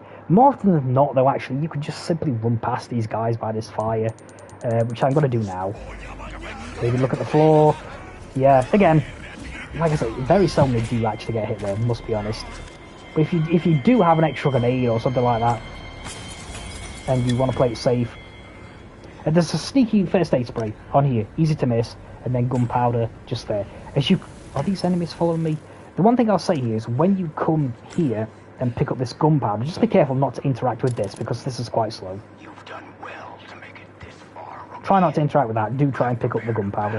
Up ahead, just for us.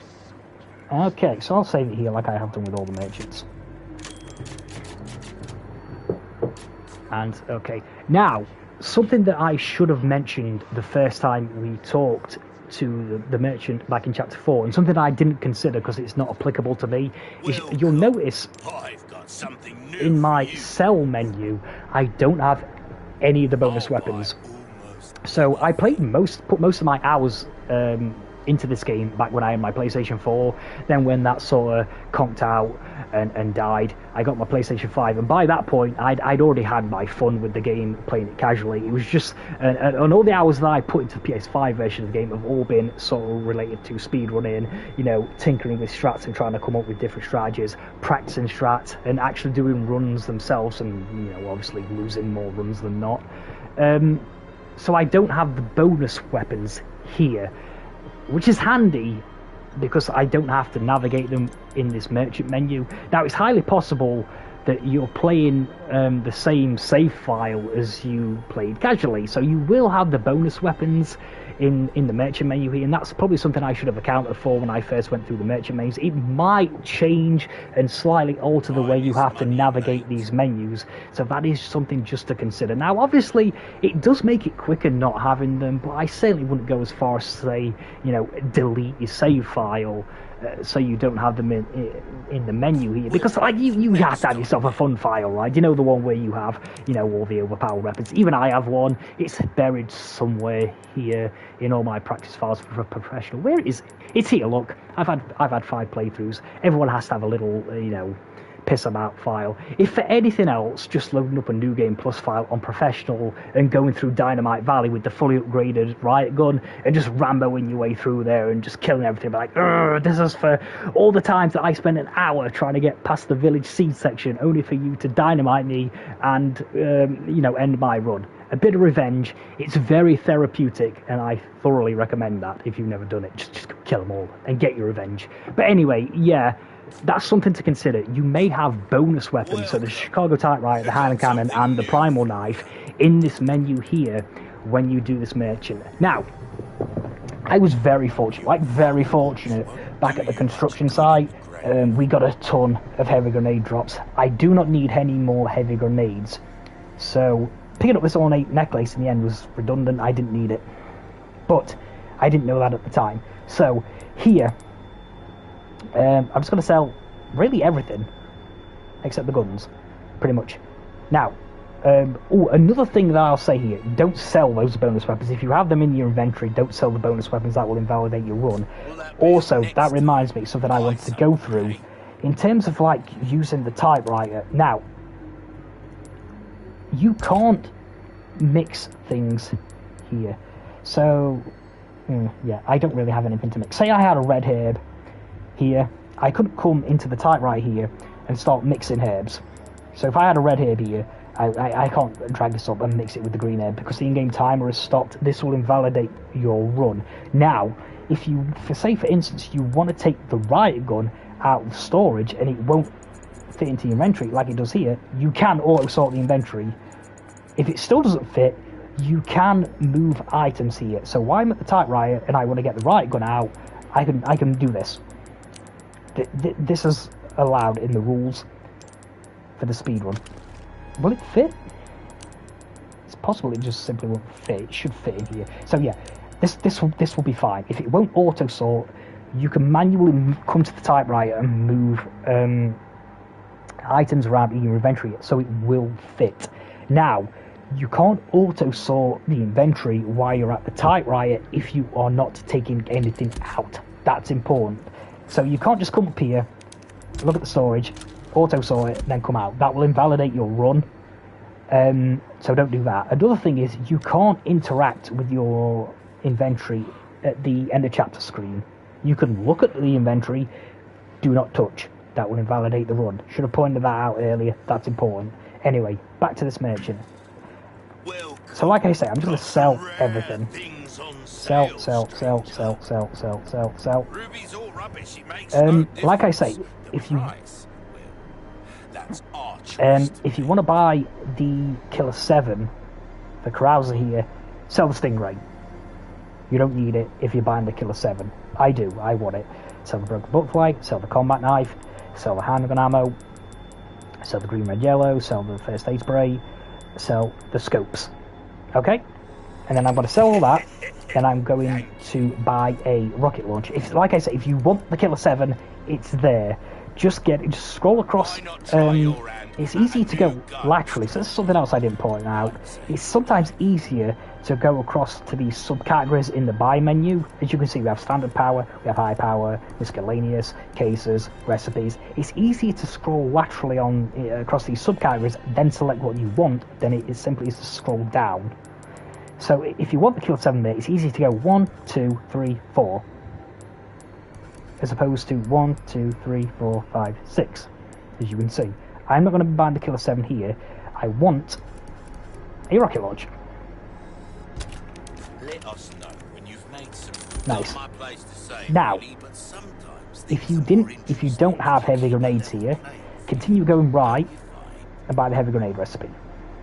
I'll buy it because I have the funds to do so, just to show you. Then tune up the body armor. This is really important. Tune the body armor Good luck to you, so it's full. That is it. So actually I'll show you the Killer 7, because you actually have enough money. Do I have enough money for the Killer 7? I should have enough money here for the Killer 7. So, sell. Sell the Stingray if I'm buying the Killer 7. Sell everything here. Sell the handgun ammo. Sell the... Oops.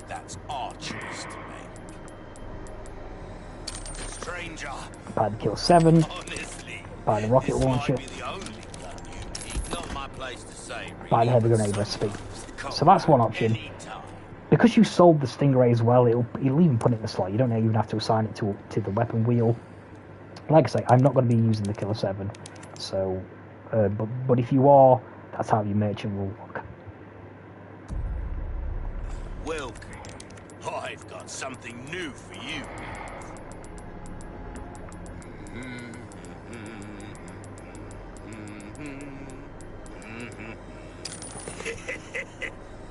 Well then, happy cooking. I'll hand this over when you've got the space. Not my place to say, really, but sometimes the pleasant. Okay, nice.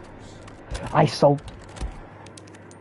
Scratch that. Do not sell one. You need the scope. I sold the scope. I'm done. That's sort of paying attention and not paying attention at the same time. Well, actually, you don't have to. Like, obviously, like, throughout the run, the scope is optional. You might not even have the scope here. I want to keep the thermal scope preference. You can sell it.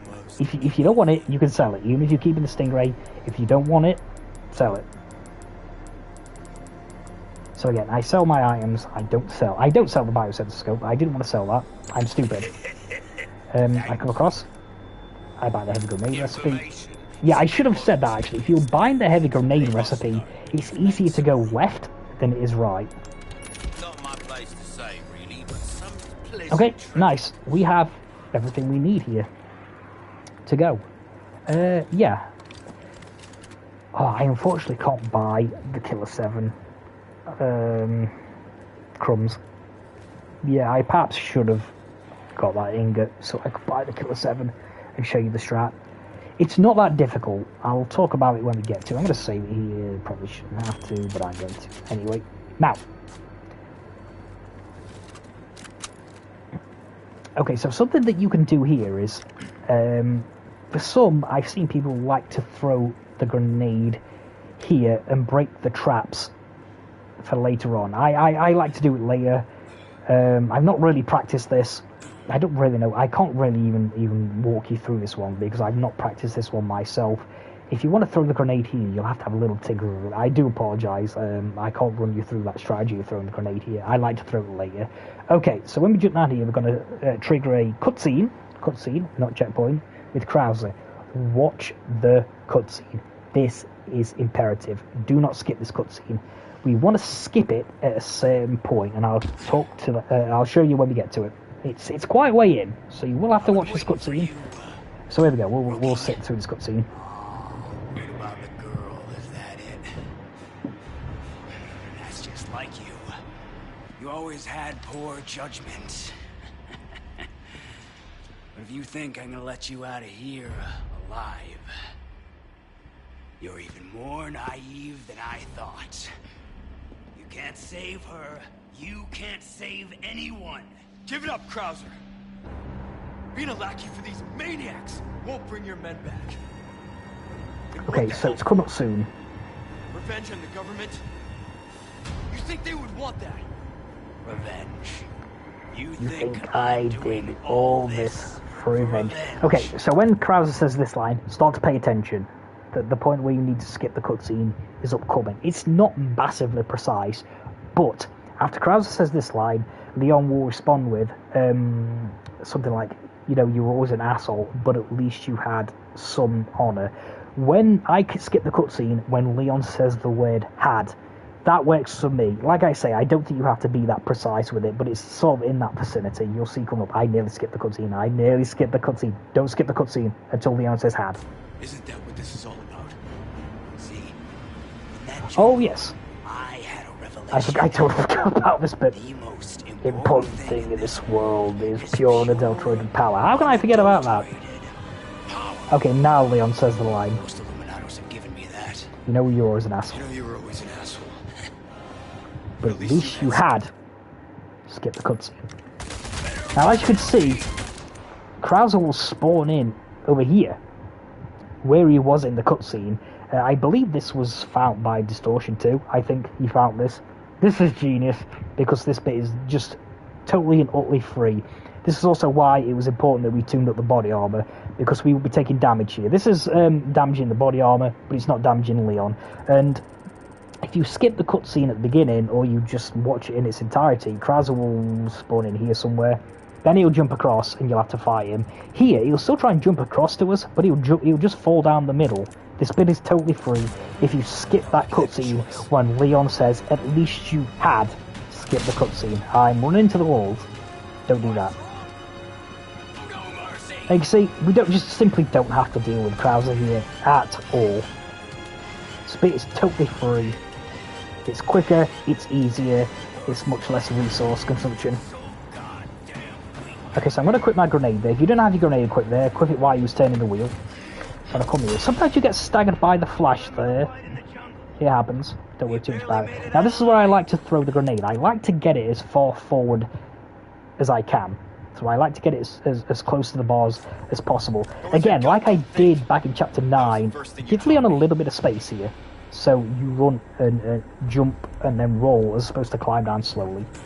So like I said, I'm going to try and throw it here. As far forward as I can. I'm going to jump down, I'm going to roll, I'm going to equip the Stingray, and Krauser is going to come round the corner here. See, like if you watch part 1, I did say that sometimes if you try and pause buffer, you can catch the inventory button. I just did it. I didn't want to open the inventory there. I wanted to pause the game just to pause buffer on that shot, because when I come through on my PB, I miss, and yeah, this bit was horrible in my PB. Again, another shameful plug for you to go and watch my PB. Don't watch this bit though, it's horrible. I missed this Krauser there with the Stingray, and he gets me. This is the thing with doing this trap, this is one of the downsides. Sometimes this trap doesn't spring, unfortunately. Just shoot it with the Stingray. Okay, again, thanks to having the body armor, you can see if you look at my body armor in the bottom right corner, the body armor is taking damage, but Leon is not. This is why we upgrade the body armor here. We can just YOLO this, YOLO this. We can't YOLO this. Stay here. Don't go too close. Give Krauser's crossbow a bit of a wide berth, or you'll get staggered by it. It's not a big deal if you do. We should trigger an auto checkpoint here, which is really handy. Somewhere here. Yes, excellent. Now, with this next bit, I've got to preface this. There's a high probability that I'm going to mess this up, because I haven't practiced this bit on standard. I don't have any practice files. When I got my standard PB, I moved on to Pro, so all my practice files are on Professional, and the timing here of when Krauser fires the crossbow is totally different depending on difficulty. If you come through on Assisted, it's different again. So there is a possibility that I might mess this up. What I am going to do is I'm just going to run and complete the section, then I'm going to come back and talk about how to navigate this section. Oh, actually, also, before we go on, you could just play this ultra safe and almost in the way you would in a casual playthrough. You can just go and hide behind the small walls if you don't feel comfortable ducking under the crossbows. It's not easy. Like I say, I'll be amazed if I don't mess this up because I haven't practiced it on standard. I'm just going to do it. You've done well to stay alive this long. I'd be dead if I kept listening to people like you. Okay, I actually did it. I'm impressed with myself. I didn't die and I didn't get hit. Now, Krauser should throw some grenades at this and go away. This is ideal. So I can now go back. And I'm going to walk you through how I do this. Okay. So, like, I don't actually know how other people approach this section. It's possible that people use sound cues here, because Krauser's crossbow will make like a distinct clicking sound before he fires it. I'm old, my reflexes have died, I have old man reflexes, so I use visual cues to know when to initiate these ducks under the crossbows. Now, when you're ducking under them, don't do it really quickly. Don't do this. Why am I not? I'm not in combat anymore. But don't press it as quick as you can. You actually want to delay. So when you duck, it's not a. It's really hard. Again, there's an auto checkpoint there. Tinker with it. Practice it. Don't duck and then press the run button as fast as you can. You do actually want to stay in that crouch position just a fraction of a second longer than you actually have the ability to do so. So, like I say, if you again, it's possible that some people may come through with sound cues. I don't. This is the way I do it. I use the puddles on the floor as a visual guide. Krauser will fire the crossbow twice. Like I said, you can just come here and just play it casually. Duck, wait for him to shoot, and then go and hide behind here if you don't feel comfortable doing this. But this is how I do it. I use the puddles on the floor as a visual cue of when to initiate these little crouches. Now, the first one is here, at this puddle here. Actually, this is a little bit like one of those, what do they call them? Is it Rorschach tests? You know, where somebody just splodges some ink on a piece of paper, and then a psychiatrist asks you what you see, and you tell them what you see, and they go, ooh, you have either great fortune impending, or you're gonna go and shoot up a shopping mall, or some shit like that. Anyway, I digress. The first duck, for me, actually, this looks a bit like an exclamation point. An upside down exclamation point. Sort of, maybe. Might look like a dinosaur to you, but you're probably gonna shoot up a shopping mall if it does. Let's get on with it. The first duck is at the there's a little at the end of it. Like I say, I see an exclamation point. This is what this reminds me of. When we get here, this is where you want to initiate this first duck. You want to duck under the crossbow. So I come here, get to there, duck. Okay? Now, run. Take the direct line. And then the second one is this last puddle. I don't have a gun. Oh, I don't want to fire that. This last puddle here. This is. I should have got the pistol out of the inventory. See this last puddle here? It's where the line is on this brick here. Yeah, I should have got the pistol out the out storage. This would have been easier. This line here, where the edge of this brick is, at the edge of this last puddle, at the beginning of this last puddle. Here, at this line of bricks, here, this is where you want to do it. And on this last one, you actually want to stay crouched for even longer. It's because of the angle. Obviously, it's a much more acute angle here. Sorry, actually, no, it's a more wider angle, I should say, that it is further back. And Krauser can shoot down on you better. So you need to stay crouched a little longer, or that one will get you. So I'll run through it. I don't think I triggered a checkpoint. I could perhaps do that again. I apologise. That was really horrible. This section is not hard. Just go to certain... So I'll summarise, because I've blabbered on. I apologise for the millionth time. We come here to the edge of the little exclamation point, looking puddle. We run forward. We take the direct line. We come here. We crouch, and we stay in the crouch position a little longer. I'll try it again, because I don't think I've triggered a checkpoint. I was amazed I did it. I was really amazed that I did that first time. Like I said, this is ideal. There's a checkpoint right here. Stair skate up here.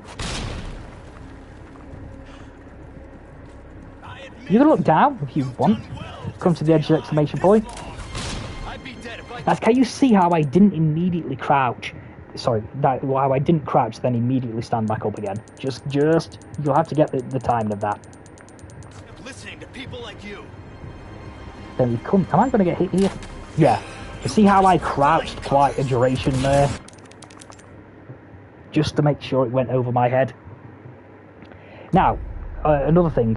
With the grenades, when Krauser throws the grenades on them stairs, and there's another reason why we buy the body armor. You can just sit at the bottom of the stairs and wait for them to explode, or you can just run forward and tank the hit and save a little bit of time. That's up to you. You've done well to stay alive this long. See what happens? I got it wrong. This is really difficult. Well, I shouldn't say it's really difficult. It's easy to get wrong. I crouched and then I stood back up too quickly. I got the button cadence was wrong there. I was amazed I didn't get hit first time, to be honest, which I was pretty pleased at. So we come here. I did it again. I was actually too late there. I'm just gonna do this. You don't need me to explain this anymore. I'm just gonna do it and then we're gonna move on.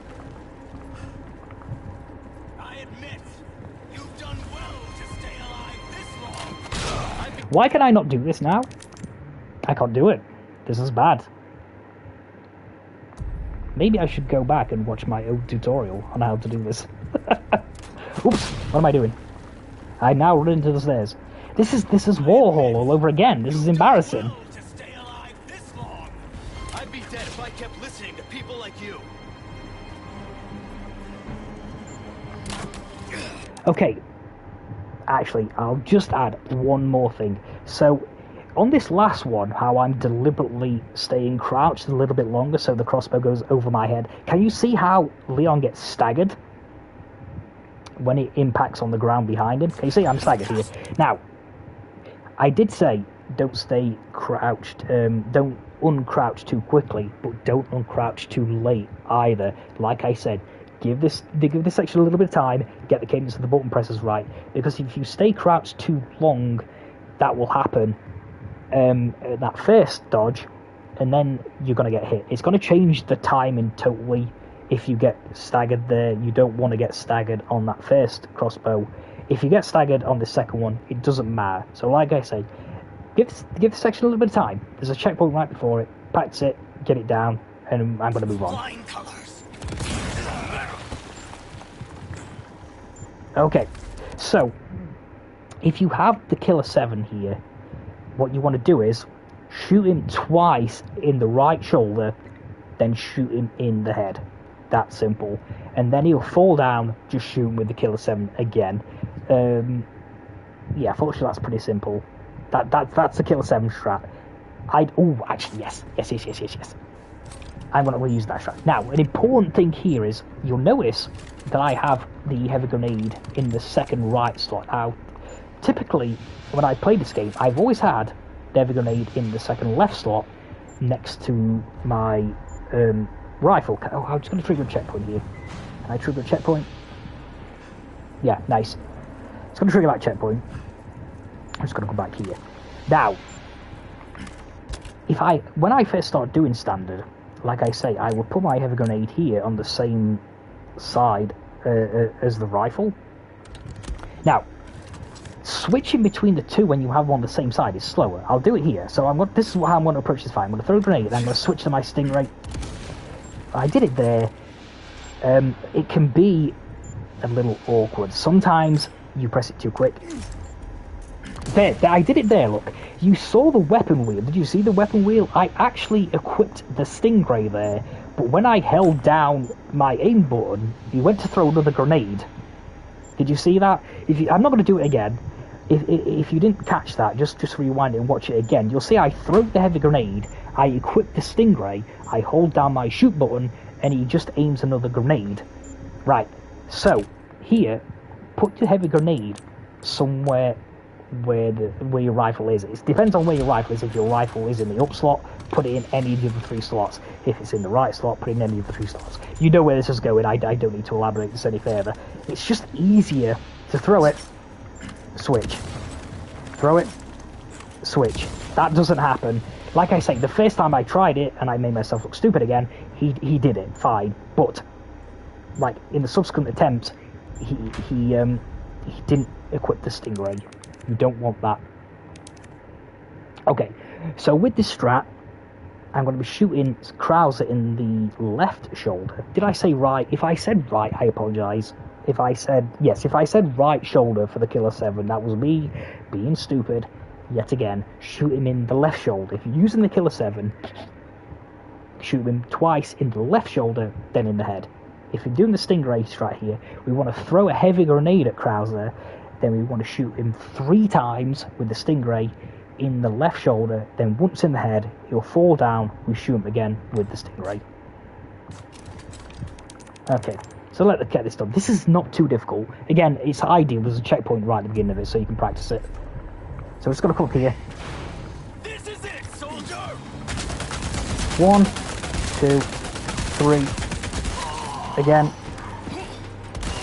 Job done. Easy peasy.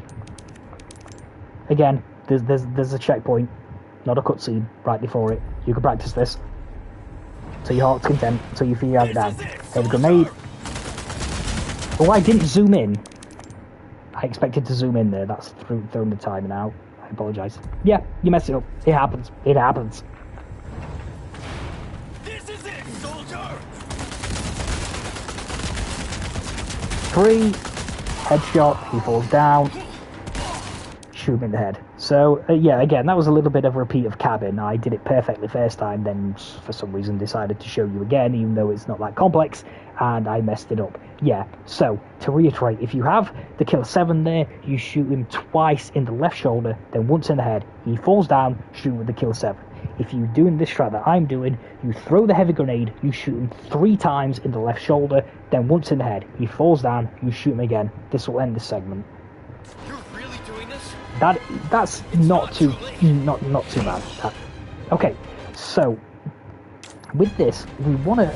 Oh, there's a checkpoint here as well. This is handy. So I want to run as parallel to this wall as I can, and I want to look down and towards the wall. This, like this.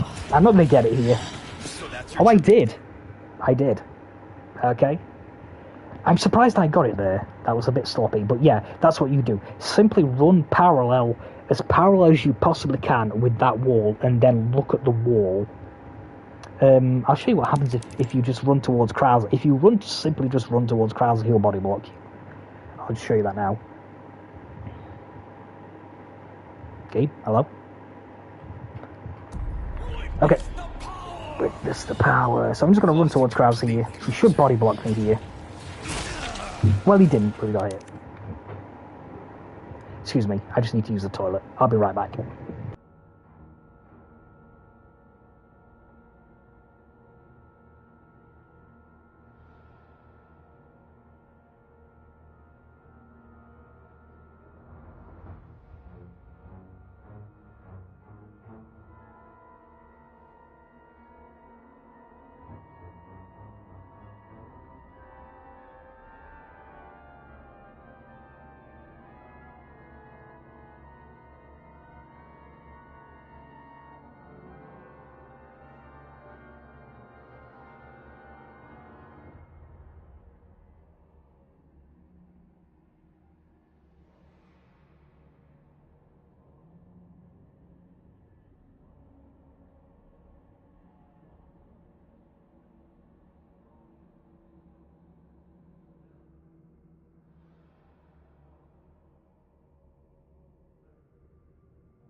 Okay, I'm back. Sorry about that. I kind of lied. I went to the toilet and I decided to get a drink as well.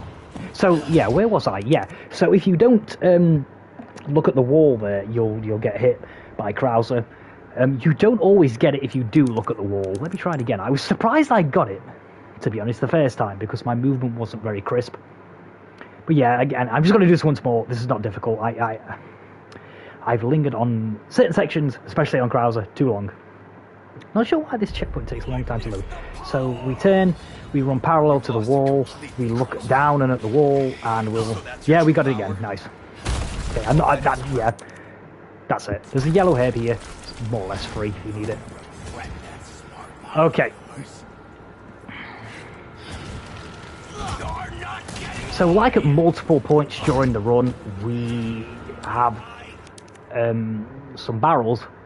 These are good barrels. These have good stuff in them. These have resources. These have ammo. I really don't need anything else. I do not need to loot these barrels.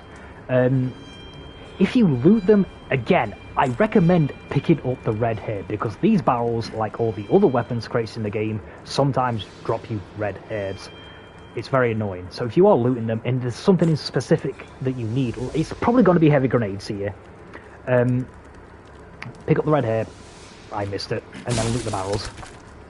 Oh my god, we got another heavy grenade. 4 heavies. Like I said, I didn't really need... If I'd come here on a run and I had the resources that I had, I probably would have forgone those barrels. Nothing fancy here with Krauser. I've just got to shoot with the rocket launcher. Now, I don't know how to get this quick shot. I've not practiced it. I'm going to be honest with you. Confession. I see people just shoot the rocket launcher straight out the cutscene. I don't even know where they're aiming. It's possible that they're aiming at the little platform behind Krauser, then he just dies by impact. I honestly don't know, because I've not practiced it. I'm just going to move out of the way and shoot him with the rocket launcher. Simple. I'm just going to do this and move on. You shoot him with the rocket launcher, he'll die. That's it.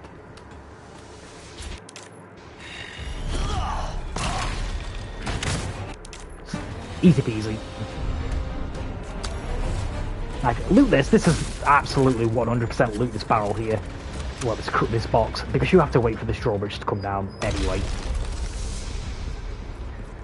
Okay.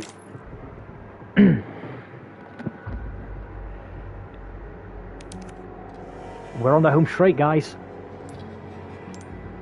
Let's go. Chapter 15. Excuse me, just having a drink. Okay. So.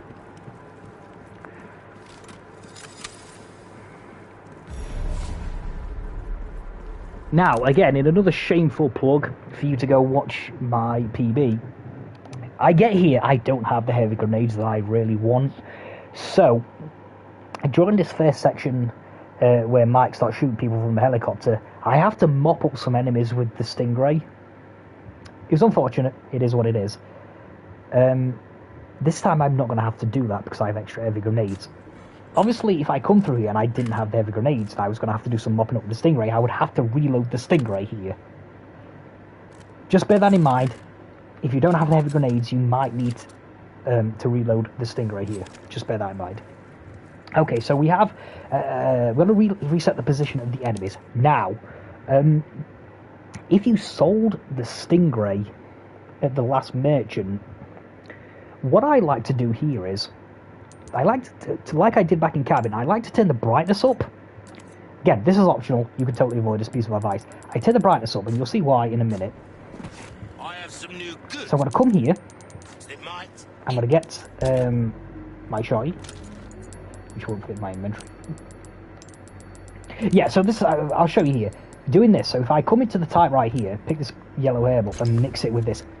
This is an illegal move. This will invalidate your run. Don't do that. You would have, if you, I don't think I have space here. I would have to come out. Yeah, I still don't have space. So what I'm going to have to do here is I'm going to have to come out of this. I can't come here where I need space. I can't send this to storage. Don't do this. Invalidate your run. You have to come out of here and you have to come into your inventory because the in-game timer is stopped there. So don't do that. You don't invalidate your run. Excuse me. I should have crafted the flashes. I wasn't paying attention. Craft flashes and then space won't be an issue. Just craft as many as you have here. Just go wild. Just keep spamming it until it won't let you. I recommend. I can have 5. That's plenty. That's excellent. Yeah, if I'd have done that previously, I wouldn't have had an issue. But yeah, like I say, because it won't auto-sort, but I do have the room, I can do it. Yes, okay. So, save the game. Manual save. Then I'm going to load the game. Important if you want to do this strap. And then I'm going to come here. Now, if you didn't, I have the Stingray. So what I can do is I have, you know what I mean, I can see this guy easily. I'm going to shoot this guy here. Okay? Make sure you hit him. If you sold the Stingray, and you don't have that, thermal scope there, and obvious target to shoot at, you're going to have to shoot with the pistol. Can you see, it's a little easier to see him. I'll just let you soak that image in for a minute, and then I'll return the brightness back to default. Much harder to see him. You can hit him because he's in the same spot, but it's there if you want to give that a crack, and just lower the brightness there to make it's just easier to see. Also not where his position is, but if you've actually hit him or not. That's not going to be an issue for me because I have the Stingray and I have the thermal scope. So yeah, it's blatantly obvious. Shoot him. So what this will do is, you'll notice that Mike starts shooting people. It just speeds this section up a little bit, that's all. You start noticing that Mike... Yeah, okay. So if we didn't load that checkpoint, we would have to sort of come here. Mike still wouldn't be shooting, and we would have to crouch down here for a couple of seconds, and there'd be a rocket launcher guy here. In fact, I'll show you. Might be easier just to do that. Oh, I can't. Wait, can I? Yes, I can. Oops. Where are we? We are here.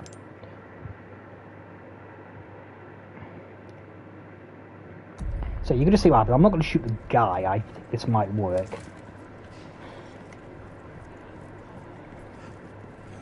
Don't know how this is going to play out here.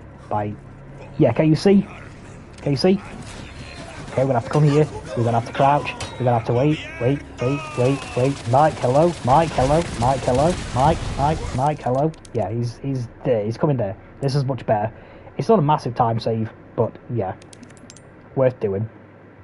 So, like I say, save the game, manually load. Come over here, shoot this guy. If you don't have the Stingray, shoot him with the pistol. If you can't see him, turn down the brightness. I have the thermal scope. It's not an issue.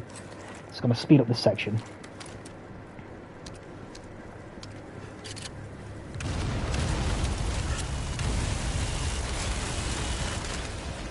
Look at this barrel. It has 2 items in it. You might get something good out of it. Okay, so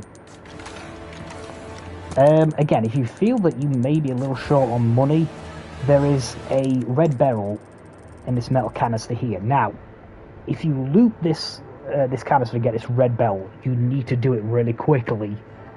You need to shoot it, you need to get it, you need to turn around, and you need to get Leon's ass up this ladder. Because what will happen is, if you're even if you're like right on the top rung and about to, get off the ladder up here, if you trigger the little cutscene, not checkpoint, the cutscene with Mike, it will actually start Leon back down at the bottom of the ladder. It will sort of reset his position down here. Then you'll have to climb the ladder again. Yeah, you don't want that. I don't need this red barrel, but like I said, if you do get it, make sure you are quick and you get Leon up this ladder. Now, I must say, this section, without the SRTs, you are pissing in the wind a bit here, because it's predicated on a kill count. You need to kill, I don't even know how many enemies it is. I think it's 18. Don't quote me on the number. Which is why we need heavy grenades, because these kill. Heavy grenades do damage. So what I'm going to do, equip the heavy grenade. Actually, I want to see if I can just do this. If I'm on the ladder. Hold on, let me... Sorry, yeah. I just want to show you what happens if you're a little slow getting up the ladder.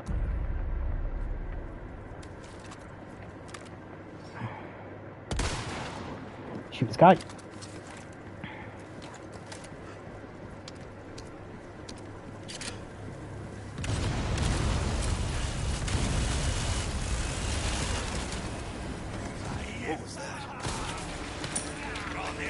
Shot the shells, nice.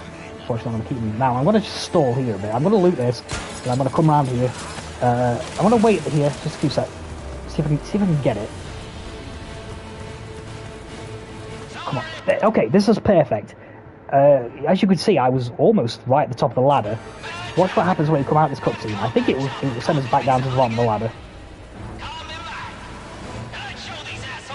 Yeah, it has. Look, we returned. We were right near the top of the ladder, but now we're right at the bottom. If you loot that red bell, you have to be quick.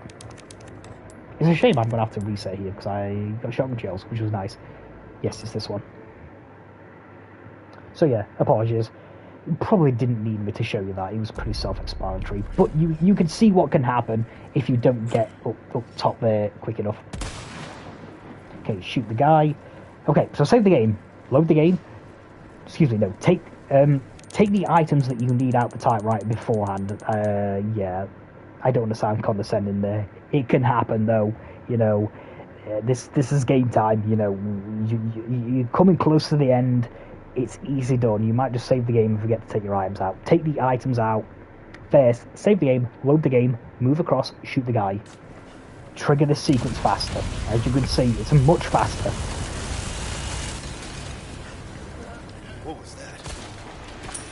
Yeah, I got a hang on ammo this time, unfortunately. Okay.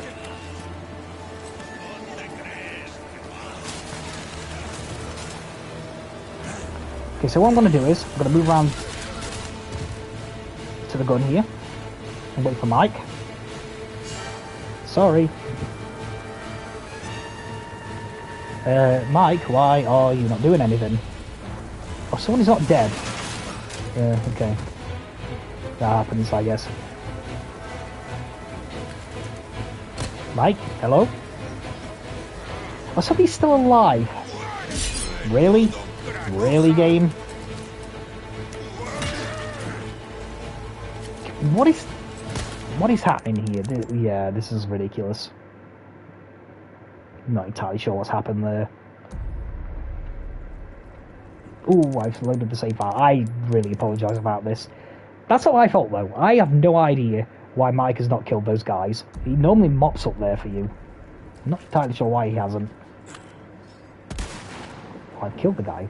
Does it still work if I kill the guy? Should do.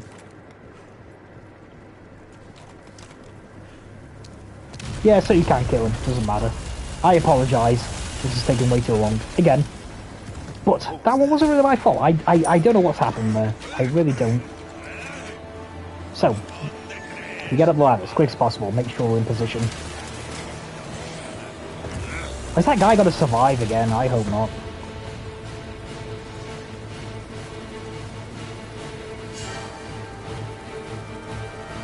Really? Again? Yeah, Mike is not on his game here. This doesn't normally happen. Normally, yeah, here we go. Okay. No, don't reload that. Okay. So when I aim here, we're gonna get enemies come out of this cave here. We're just gonna shoot a few, and then I'm gonna turn around and I'll launch a heavy grenade here. Then I'm gonna return back to these, and I'm just gonna kill everybody here. Where's the other one? Come on, I'm ready. Okay, nice. Now I'll come down here. Again, without the SRTs, we don't know how many kills we have here. So what I like to do, if you have one, I'm very fortunate I have heavy grenade. I'm just going to launch heavy grenade there. And then we're going to go here. Nice. So yeah, okay. Yeah, that's, do I need to, I don't think I need to do that bit again. So anyway, just to summarise that section, you go to the typewriter, you get your weapons out the typewriter, you make a manual save, you load the save, you move to the position to the bottom of that ladder, which you initially jumped down, you shoot that guy that I shot, either with the Stingray if you have it, or the pistol if you don't. You run up, that will initiate the sequence faster. You climb up the ladder, you get on the gun, you shoot, I normally go down to about 150, I think it's 150 ammunition left in the gun. Turn around and throw a heavy grenade at those enemies behind you. Return to the gun and start mop up the rest of the enemies that come out of that cave. Jump down, and there should be some enemies where I threw that heavy grenade. If you don't have a heavy grenade, you might have to stingray them. If you bought the Killer 7, shoot them with the Killer 7, whatever you have there. It's difficult to know, like I say, because we don't have the SRTs, and that section is kill count based. But yeah, just follow what I did there. Yeah, I don't see there's any reason to deviate from what I just did there. I'm going to move on. Okay, you won't get staggered by that fire, by the way. Just run straight through it. Come on, we're going to shoot this barrel. Not a lot happening here. Run out of here, shoot this barrel. This turret here will miss you. I don't know why. It's just programmed not to hit you there for some reason. This is fine. The turret will miss you. Okay, stay straight. Now, you'll often find enemies by this barrel. Just run right into them, and you should trigger a checkpoint. I'm doing it again. Why? Why is this a thing? You'll trigger a cutscene with Mike destroying that gun turret, and when you skip that cutscene, these enemies will just disappear from this location anyway. So I'm just going to run forward to the ladder here. We should get a... Yeah, there we go. And then... Okay, so as you get to the top of this ladder, you'll often find that an enemy will rush you. Basically about halfway up the ladder, I have my finger pressed down on the aim button of my riot gun at its legs, because more often than not, even on standard, it will be right next to you. Let's see what we get up here. Yeah, like this, right next to me. It was right next to me. Have your finger ready. Have it pressed down, halfway up the ladder. It doesn't matter. Okay. Then equip the heavy grenade. Okay. Another thing I forgot to do myself there. I do a similar trick there than what I did at the beginning of the Salazar fight. If you remember what I said, I sort of hold down the aim button a little bit as I skip the cutscene. I would do that every time on this, because you always run the wrong way. Every single time. I have no idea why, but when you skip that cutscene there, as you run up to this turret here, you'll be running the opposite way. So as you skip the cutscene, just flick your aim button just to send Leon in the right direction. Because you saw it there. I for some reason just started running the opposite way. So I use the same trick there. Well, normally I do. I didn't there. Anyway, then you want to launch these grenades. Make sure you don't miss these grenades. Make sure you don't aim here.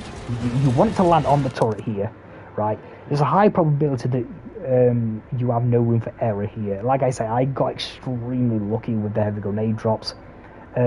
Like I say, it's possible that you had to craft heavy grenades, so you just have enough to do these little skips. So don't waste any of these grenades. It could be the end of the run, because you might not have enough to destroy this gun turret. Well, not necessarily the end of the run, but you have to go all the way. I honestly, I don't know. I can't even remember. It's been so long since I played this game as it's intended. But yeah, make sure you get these grenade throws correct, because you probably don't have any spare to miss. I'm going to throw one heavy grenade, then I'm going to throw one regular grenade. If you don't have, if you're in the situation that I am, and I have two heavy grenades, and you don't have any regular grenades, just throw the heavy grenades. It'll do the same job. I'm fortunate. 1, 2, nice. So we're going to jump down to the left. I like to shotgun this guy. And then I'm going to... that's interesting. Don't normally get grabbed by that guy. Yeah, we're a little bit behind here. I don't normally get grabbed by that guy. That's interesting. Through the time off. Where am I? Oh, okay. That's interesting. When you load the checkpoint here, it faces you the wrong way. Maybe you're supposed to be facing the wrong way there, then. Who knows? Oh, I've done this. Oh no, you get the checkpoint after you destroy the thing.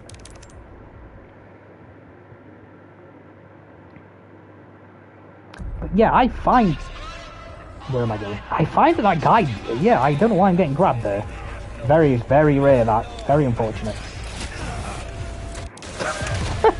Okay. So, normally... yeah, again, loading the autosave has thrown the time off slightly here. Like, normally you'll have to go and wait by that door for a few seconds. So, do what I did initially. Right gun that guy at the top of the stairs. Then just go and wait by the door. Yeah, that bit did not go to plan. Yeah, literally just go and wait. Face the door as well. Because then when you skip the cutscene, you'll be facing the right way. Yeah, I'm getting all sorts of... Now!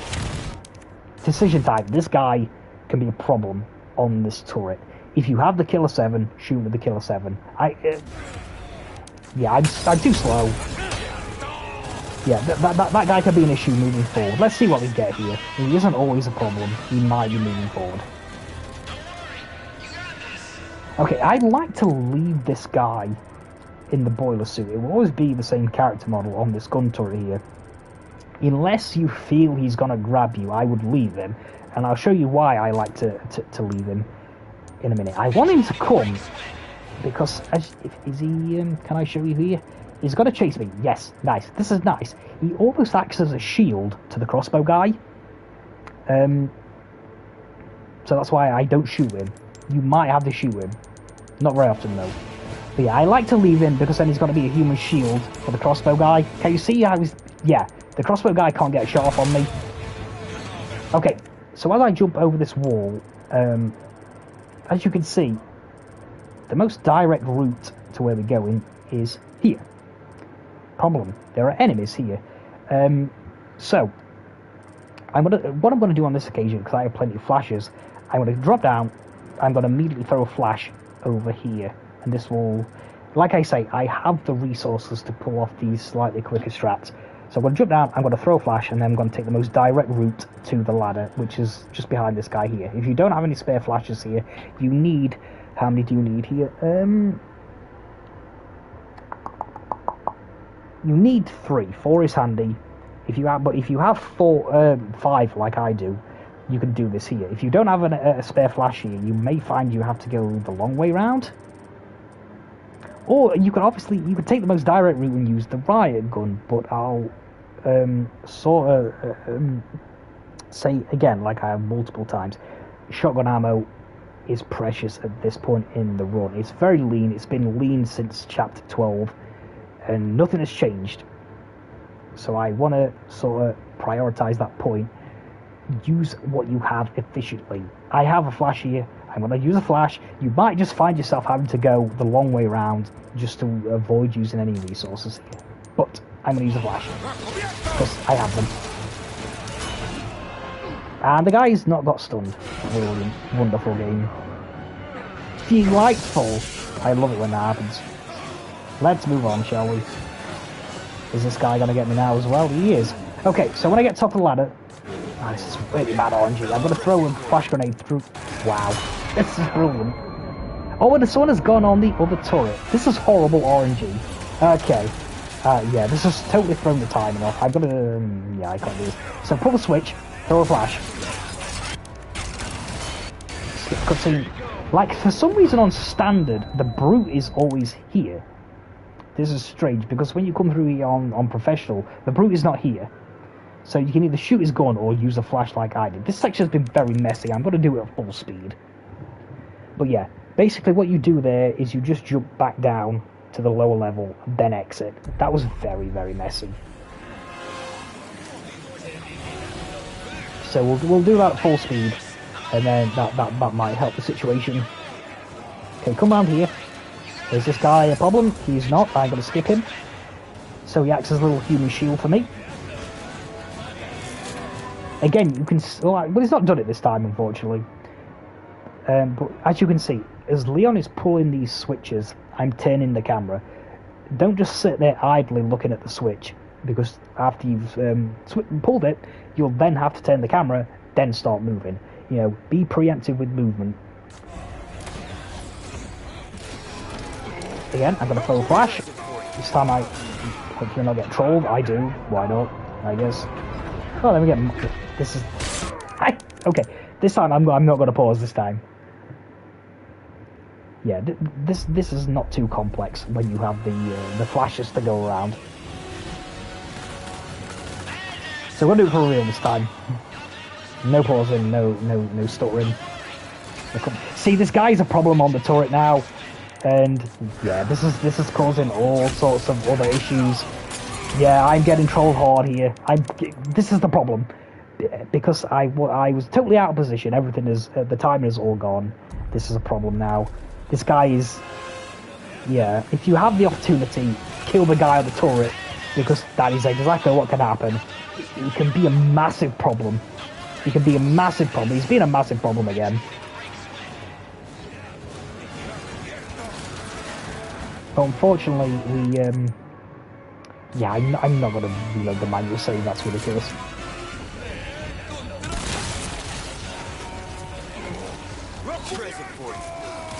Yeah, look how much problems the guy on the gun is caught. This is horrible. This is horrible, and it's all because of that one guy on the gun.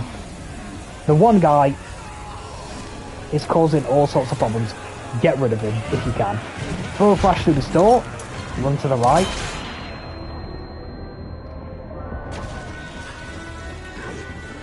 Throw a flash down.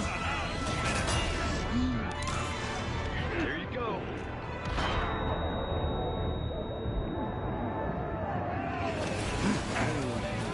And then we get the hell out of there. Very, very, very messy. But yeah, and all because I didn't shoot the guy in the turret. You want to get that guy in the turret if you can. I sort of just went past him because I messed up entering the war room. It just threw everything off. But that's the general gist of it. That's the pattern you want to follow. You go up to the left ladder. You go around the corner there. Ideally, you'll have already dealt with the guy on the gun turret on the opposite side of the war room. See how the guy in the yellow boiler suit reacts. If he's not a threat to you, run past him, because as you can see, at times you can use him as a human shield for the crossbow guy behind him. You jump down over that ledge, evaluate your resources. If you have a spare flash, throw one. If you have a lot of shotgun ammo, right gun your way through the direct route. If you don't really have any spare resources there, you might find you having to go the long way around just to the left. It's not a massive issue. You go up the ladder, you throw the flash in the doorway, you go through the doorway, you turn right, you flick the switch, rotate the camera as Leon is flicking that switch to save time. Throw a flash downstairs to stun the enemies down below. Then if you have them, again, like I did, I have spare flashes, I just throw a flash at the brute, because on standard, that brute is there. On pro, he's not there, bizarrely. On standard, that brute will always be behind you when you do that second switch. And how you deal with him, once again, with a minute time, what do you have? What is the most efficient use of my resources? Once you've dealt with the brute, you run past him and you jump over the railing to the right and you get the hell out of there. That was really bad. That was really, really bad. And like, it was that one guy going up the stairs. Like I say, I wasn't even paying attention to him because he's normally not a factor. I don't recall ever getting grabbed by that guy there, even on professional.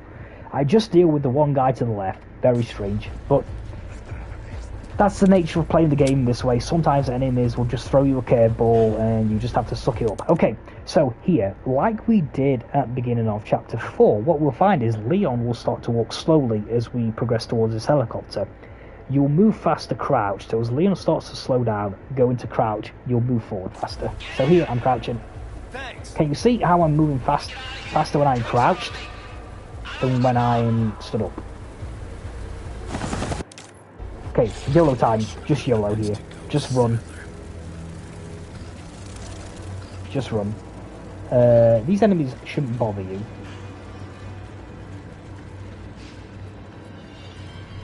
Nice. Do not hit this bag. Do not run into this bag. Make sure you square up here, because it has a regenerator in it.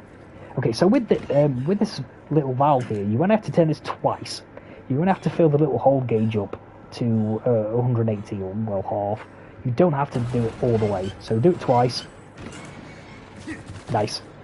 I like to loot these barrels when I'm sort of cancelling the animations of Leon standing up. You might get something good out of it. You've got handgun ammo, so that's a no. This barrel has to go. This barrel has to go. Does it have anything good in it? It doesn't really matter. If it does, that's nice, but that barrel has to go. I'm going to come around here, and again, you can go inside this bag. I like to go outside. It's slower. It's just one of those instances in the game, because this has a regenerator in it. You think this one has a regenerator in it?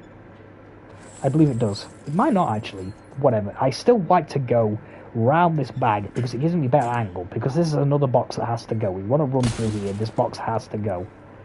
So, you can run inside this box, but just options. I run round it. I'll take the time loss there. You do not want to run into these bags with the regenerators, it's game over. You ain't getting out. You are not getting out. Like I say, I might just be able to survive here because I could reload the Stingray and maybe just kill it, but that would take an eternity. So yeah, just one of those points in the game where I like to take a second, half a second time loss just to make sure I get through unscathed. You can take the most, you can come inside this bag, but like I say, I like to go around it, shoot the barrel, shoot the box, come here. Again, I'm turning the camera the way I want to go while Leon is on the wheel. We come here. Again, do not bump into any of the bags with the regenerators in them. Come through here, and we are home free. Again, I like to shoot this one. I'm a little low on shotgun over here. You might get something good out of it. Okay, I'm gonna craft a flash here. I like 2 flashes here. Okay, so it's the final showdown, guys. We have 1 room left, and we are home free. Well, sort of. Shouldn't say that. You'll see. So here, the only thing here to talk about that I'll preface this section with is the guy on the 2nd floor as we go around the corner with the rocket launch. I've said it once, I've said it a million times during this video. What are my resources? What do I have which I can utilize to kill this guy? I have a lot of options here. I can shoot him in the head with a Stingray. I can throw this heavy grenade at him, because I have one. If you have the Killer 7, you can use the Killer 7. I really do advise to kill the guy with the rocket launcher, because he can become an issue. So, this is how I like to do this. The final hurdle, sort of, but sort of not, sort of. Almost there. Okay, so there's a load of no's in front of us. I like to throw a flash here. I like to throw a flash if I have the capability to do so. Throw a flash, it will stun them both, can you see? Now come around here. Be cautious of this bear trap here. This can trip you up. Literally, I guess. Make sure you go around it. Give it a wide berth. Don't get caught in that. And again, whatever you have. I like to get this guy gone. I shoot with a Stingray. I like to throw the flash at the bottom of the stairs. There you go. And what we're going to do here is we're going to try and riot gun this Ganado into the laser grid behind us, so he takes the brunt. Well, not the brunt. All of the gunfire from the turret. Then we can pass. And to do this, I'm going to shoot him in the feet. Shoot him in the feet. If he sort of stumbles that way, yeah, I like to let him stand up, to be honest with you. I prefer it. He has a couple of different animations when you shoot him. Sometimes he'll have his feet towards you. Sometimes he'll have his head towards you, but he'll have his arms out in front of you, and you can shoot his hands. But sometimes you get that one, and there's not a deal to shoot out there. If he does that animation, I like to let him get up, if I'm being honest, and then shoot him in the legs again. He died. This is game over, really. This is just the nature of. This is one point where playing on standard is more difficult. I probably shot him a little high, to be honest. Again, I'm having trouble talking through sections and executing at the same time. Yeah. There's not a deal you can do about this. This is one of the disadvantages of playing on a lower difficulty. The enemies will die easier. Get unlucky there. It is what it is. Like I say, it's possible I shot a little high there. That might have been my fault. We'll do this again. So I'm going to jump over here. I'm going to throw a flash. There you go. I'm going to come here. Watch the bear trap.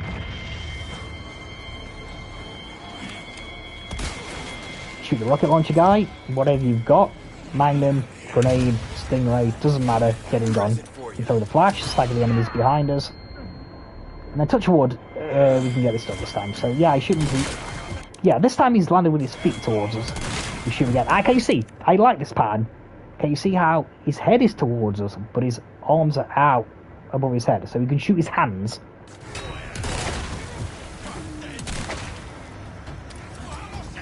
I messed up again. Yeah, okay. You get the gist. You want to blow him back into the grid.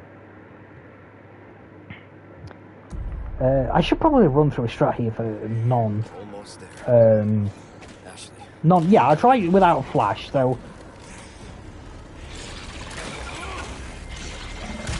Yeah. I've not actually practiced this. What did I do here without? I can't even remember how I did this before without the flash. Ah, yeah, this guy's got to go. So. Again, I have a grenade, but he's a grenade. Here you go. Get rid of it. Whatever you've got, whatever you have. Yeah, this hits us. Yeah, I can't remember what to do here. There. Let me get my bearings. Ah, yes, I remember now. You shoot off the wall. You shoot off the wall, that's correct. I remember now, it's coming back to me. So we come here, just whatever you've got, get rid of this. Oh, so I got the other Nova there. So yeah, that's another option. Throw grenade. So if you didn't get the Novi with the grenade there, come round here and shoot him. He'll be here, camouflage. Just shoot the other Novi. That's correct. I remember now. I remember. It's coming back to me. I apologise. That was terrible. I was like, yeah, let's practice this strat, and I can't remember it. Good one. Good one. Okay, so.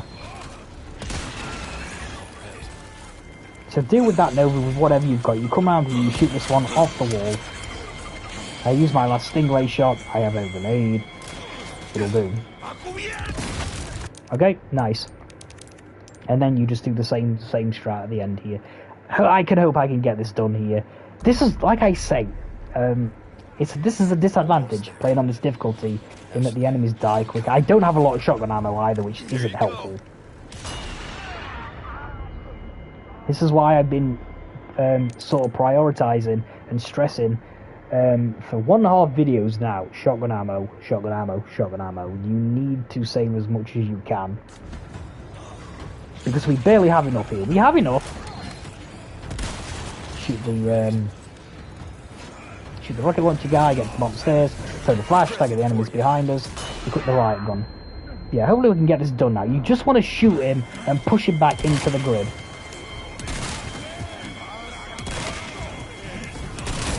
There we go.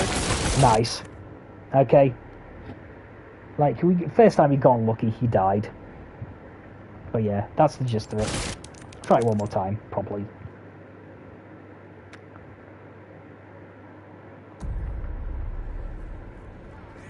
Almost there. Ashley, I'm coming. Throw a flash, or whatever you have. Throw a grenade, throw a grenade. If you've not dealt with the Novi on this pillar here, just shoot him with the pistol. That'll do the trick. Up here. Again, whatever you have to throw at this guy, do it. Stingray for me. I have a Stingray shot left. Present for you. You throw the flash. And then you propel this guy into the turret with the riot gun. Again, I hate this one. I hate this one. Because there's not really anywhere to target. You know? I mean, again, I could shoot his shoulder, but I risk hitting him in the head. So if you get this animation where he's just lying with his arms by his side on the floor, I just like to let him stand up, honestly. And I've killed him again. This is hard, man. On standard. Like, I try to do as little damage as possible. Almost there. Ashley, I'm coming. There you go. Okay, so if we get it done here, we'll wrap this up. Because I'm starting to embarrass myself a little bit here. Okay, we shoot the guy. We shoot the guy. I hope you can forgive me. This is horrible. Not a good way to close out the tutorial. Okay, so he jumps down, we shoot him in the feet, and we just hope that he doesn't die. There we go, nice. You get the gist of it, right? You want to riot gun him. So, another thing that you can do there is you can throw another flash at that guy and sort of push him into it. Yeah, go on, I best show you. I shouldn't bring up strats that, yeah, we've been struggling to get past it. But, yeah, do I have another flash? I think I grabbed another flash. I cannot. Bear with, let me loot these. Do we have any barrels? Yeah, I'm just gonna get the gunpowder so I can show you this. Got some rare thing pack up. So I have an extra flash here. Back anytime. Almost there. So, okay, yeah, this is another thing that you can do if you have no shotgun shells. Even the crossbow guy is hitting us now. That crossbow guy just normally misses you. He's a terrible shot. Not on that occasion. 10 points.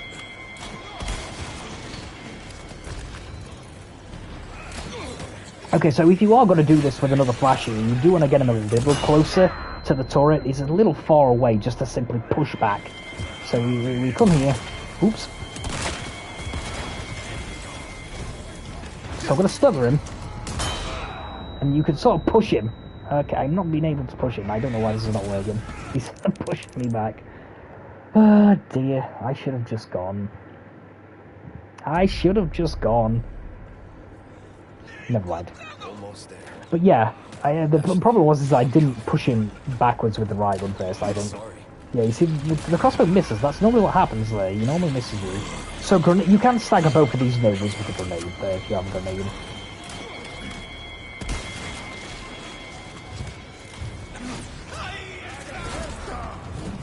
There you go. Okay, okay. Try not to embarrass myself any further.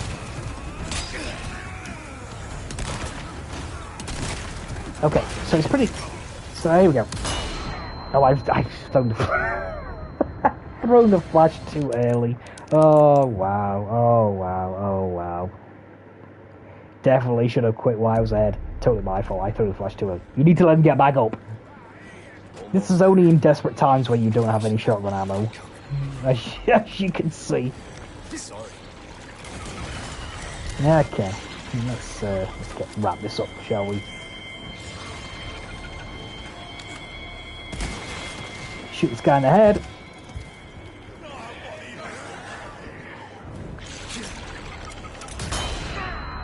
Throw the flash.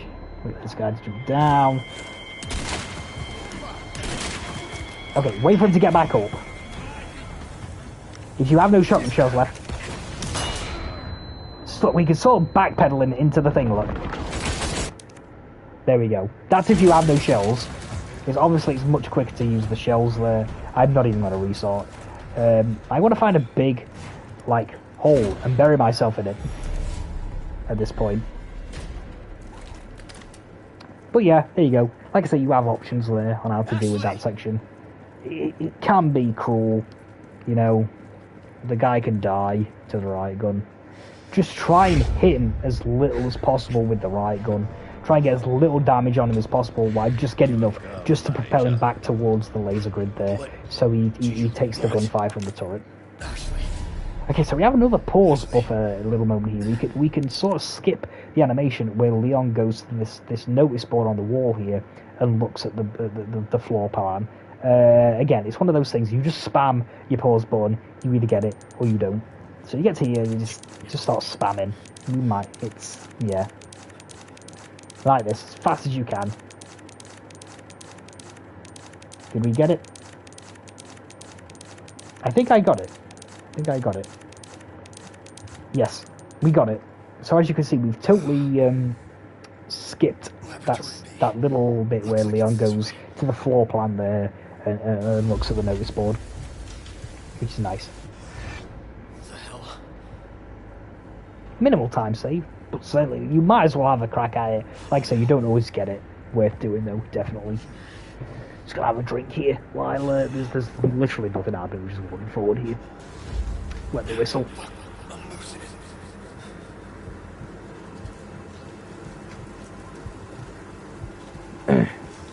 Ah, it's nice.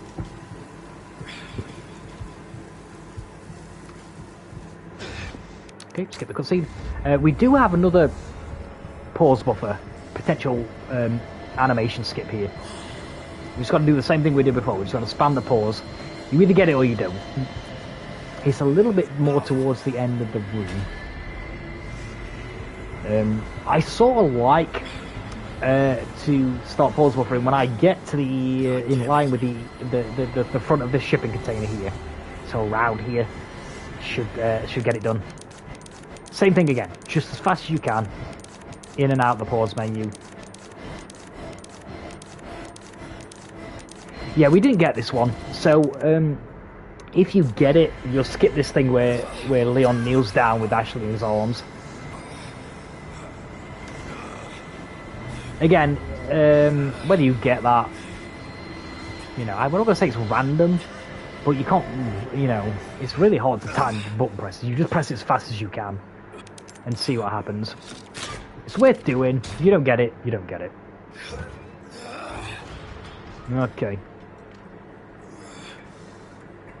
So, after you get past turret skip there, like I say, don't start celebrating, but you can smile. You can smile. We still have work to do. We're not quite finished.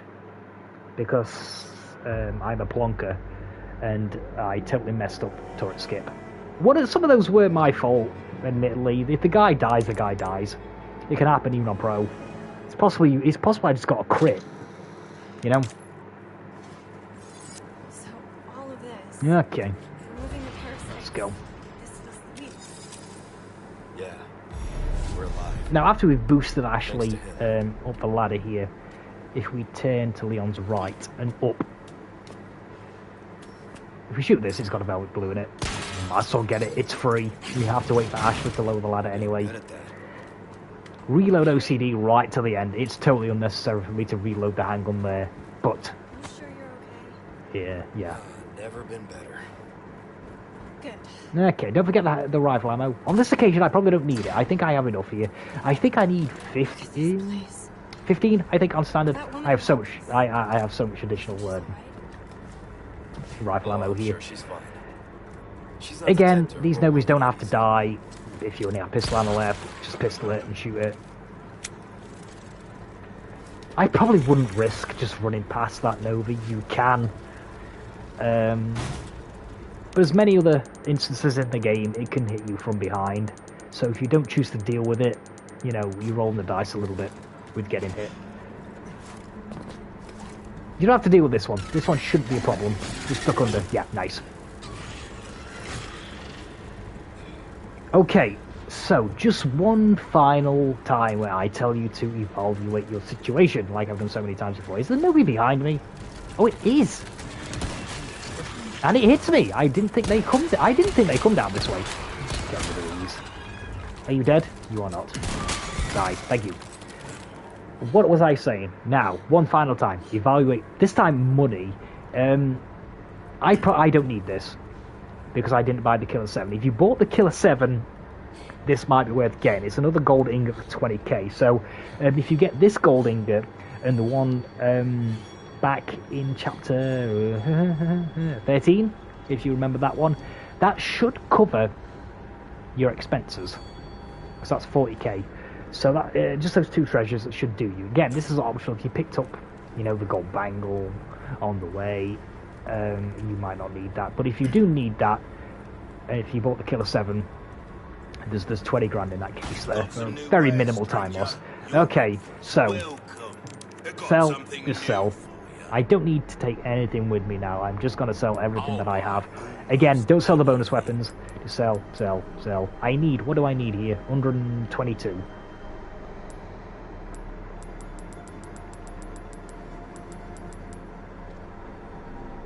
So I have plenty of money. As you can see, I have plenty of money here. Stranger. Oh, have I been carrying TMP ammo this entire time? Oh, I didn't even notice. Yeah, I have plenty of money here. We have an abundance of money. Loads. So, scroll right. So again, much quicker to go right across the subcategories. So it's 1, 2, 3, as opposed to 1, 2, 3, 4, 5. Very negligible time save if you sort of forget to do that. I wouldn't worry too much about it. So we're going to go right, We're going to buy the Cobra Assault Rifle, and we're going to buy a rocket launcher. That's all we need here. As you can see, I have 13 grand left. So in the end, I didn't need the necklace. Again, in hindsight, you can go, oh, I didn't need to pick that up. But at the time, you never really, you don't know. You don't know. You know, I bought the crafting recipe for the heavy grenade. I didn't need it. You might need it. But yeah, I have plenty of money here. Might want to take care of any leftover. And we go. And yeah, I can't actually remember how much rifle ammo I need here on standard. I think it's 50, as well as the 20 we get in the gun. I think it's 15. So you just simply rocket launcher Salazar here. He won't die until he jumps down. Don't panic. Don't panic. He's dead. Don't worry. I promise. There he is. Now, probably just one final thing here. You can't damage him now. You can't damage him. If you start shooting, it won't register any damage. You have to wait until sort of Leon says, I can't remember. What does Leon say here? It's not you, it's me. I have to end this. It's not you, it's me. Sort of towards the end of Leon's last sentence, then you can start shooting. You'll start taking damage. How much extra? I have 26 extra rifle ammo here. That is plenty. I think it's 15. I think I should have about 11 left. Still, I need to cut this date short. Sure, it's not me. It's not me. It's you. Nice. Start shooting. Just dodge these as needed. Yep, nice. Yeah, so I had... wow, I had loads left. Yeah, I had 18, so... yeah. Okay, so yeah, you needed an additional, what was that? 10, 12-ish rifle ammo on top of the 20 that you get in the CQBR rifle when you buy it, just to finish Salazar off there. And yeah. Okay. Now, only the jet ski. Only the jet ski. You can throw a heavy grenade. I should have said, actually, one last thing. I do promise this time. Sort of just before Leon finishes that sentence, you can throw a grenade, or in this case, a heavy grenade. And because obviously it doesn't do damage immediately after you've thrown it, you can throw it sort of before Leon finishes his sentence, and then it will do damage when Sadler, is susceptible to damage. I probably should have used the heavy grenade there, but I wanted to see. Actually, no, I deliberately didn't use the heavy grenade there. I should say, because I wanted to see how much rifle ammo I had left. So I had an additional 26 in my inventory. I now have 18. So you need like 10-ish additional to the 20 in the gun itself. So about 30 total. When we get to this door, we're just going to sidestep the Ganado that comes through the door. Thanks. He'll rush through the door, you turn left, and we just run past him. I would not bother shooting him. Nothing now, their master's gone. And like I say, only the jet ski now can stop us. And that will mercifully bring this truly terrible speedrun tutorial to an end. Yeah, some sections are really bad here. Warhol was really bad, turret skip was really bad. It is, like I say, I was doing this totally live, so... You do need to accelerate here, by the way. If you just go forward really slowly and think to yourself, ooh, I don't want to crash the jet ski, I don't think you can actually make it. It's very tight, so you will have to accelerate here. Yeah, this jet ski controls about as bad as the one in the original does. It's not the best. The camera angle is not the best. This is not free. You have to be paying attention here. The game is a bit more lenient with how many hits you can take with the jet ski. You can take a hit. Just avoid any debris in the water. You don't take damage from those bits of debris, but it will slow you down. It should be left, then right. See, I don't take damage, but it slows me down. Don't want that. Okay.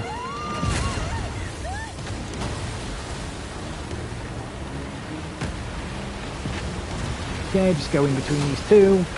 Again, avoiding any debris.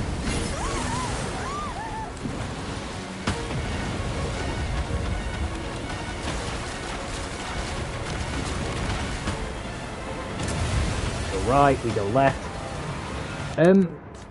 Yeah. Now, you can actually go left or right here. You have options. I like to go left. Doesn't really matter, I don't think. You know, I'm not even going to bother. Of the rock we just passed. Go to the left of it, go to the right of it. Doesn't matter. I like to go left. You gotta go right. Go right. And we are there. Yes. Yes, yes, yes.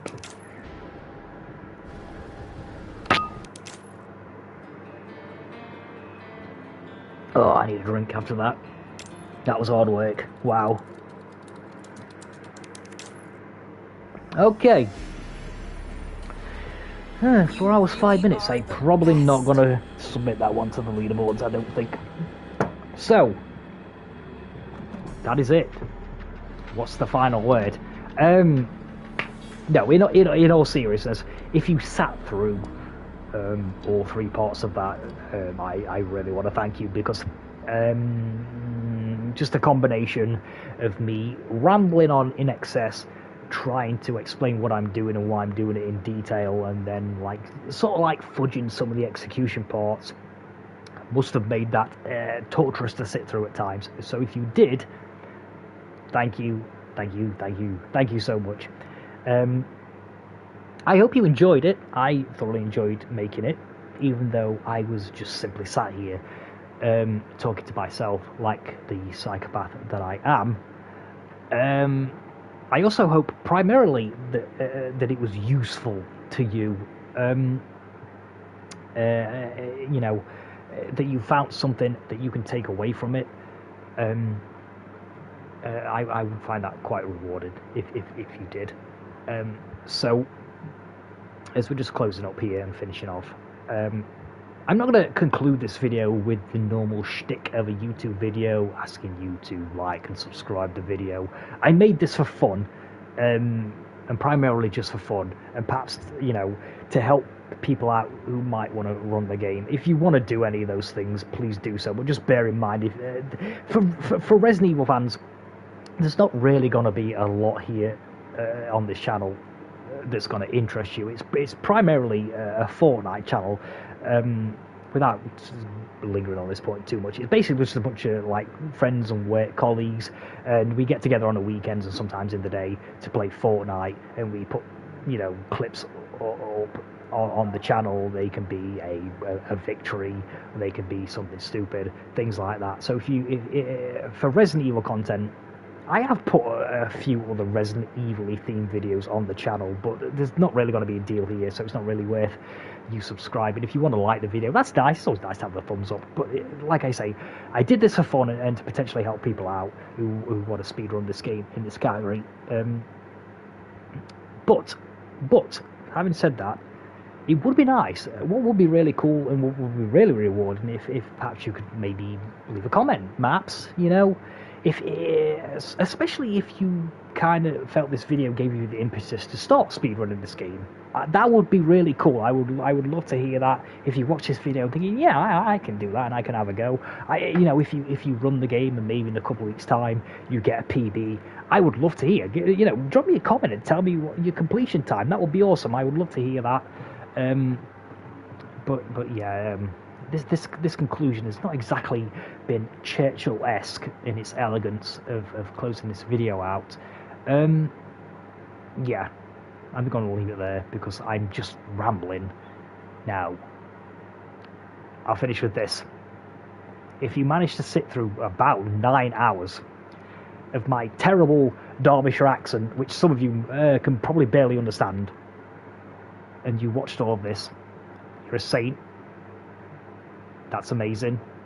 I really thank you for sticking with me and watching the video. I hope you enjoyed it.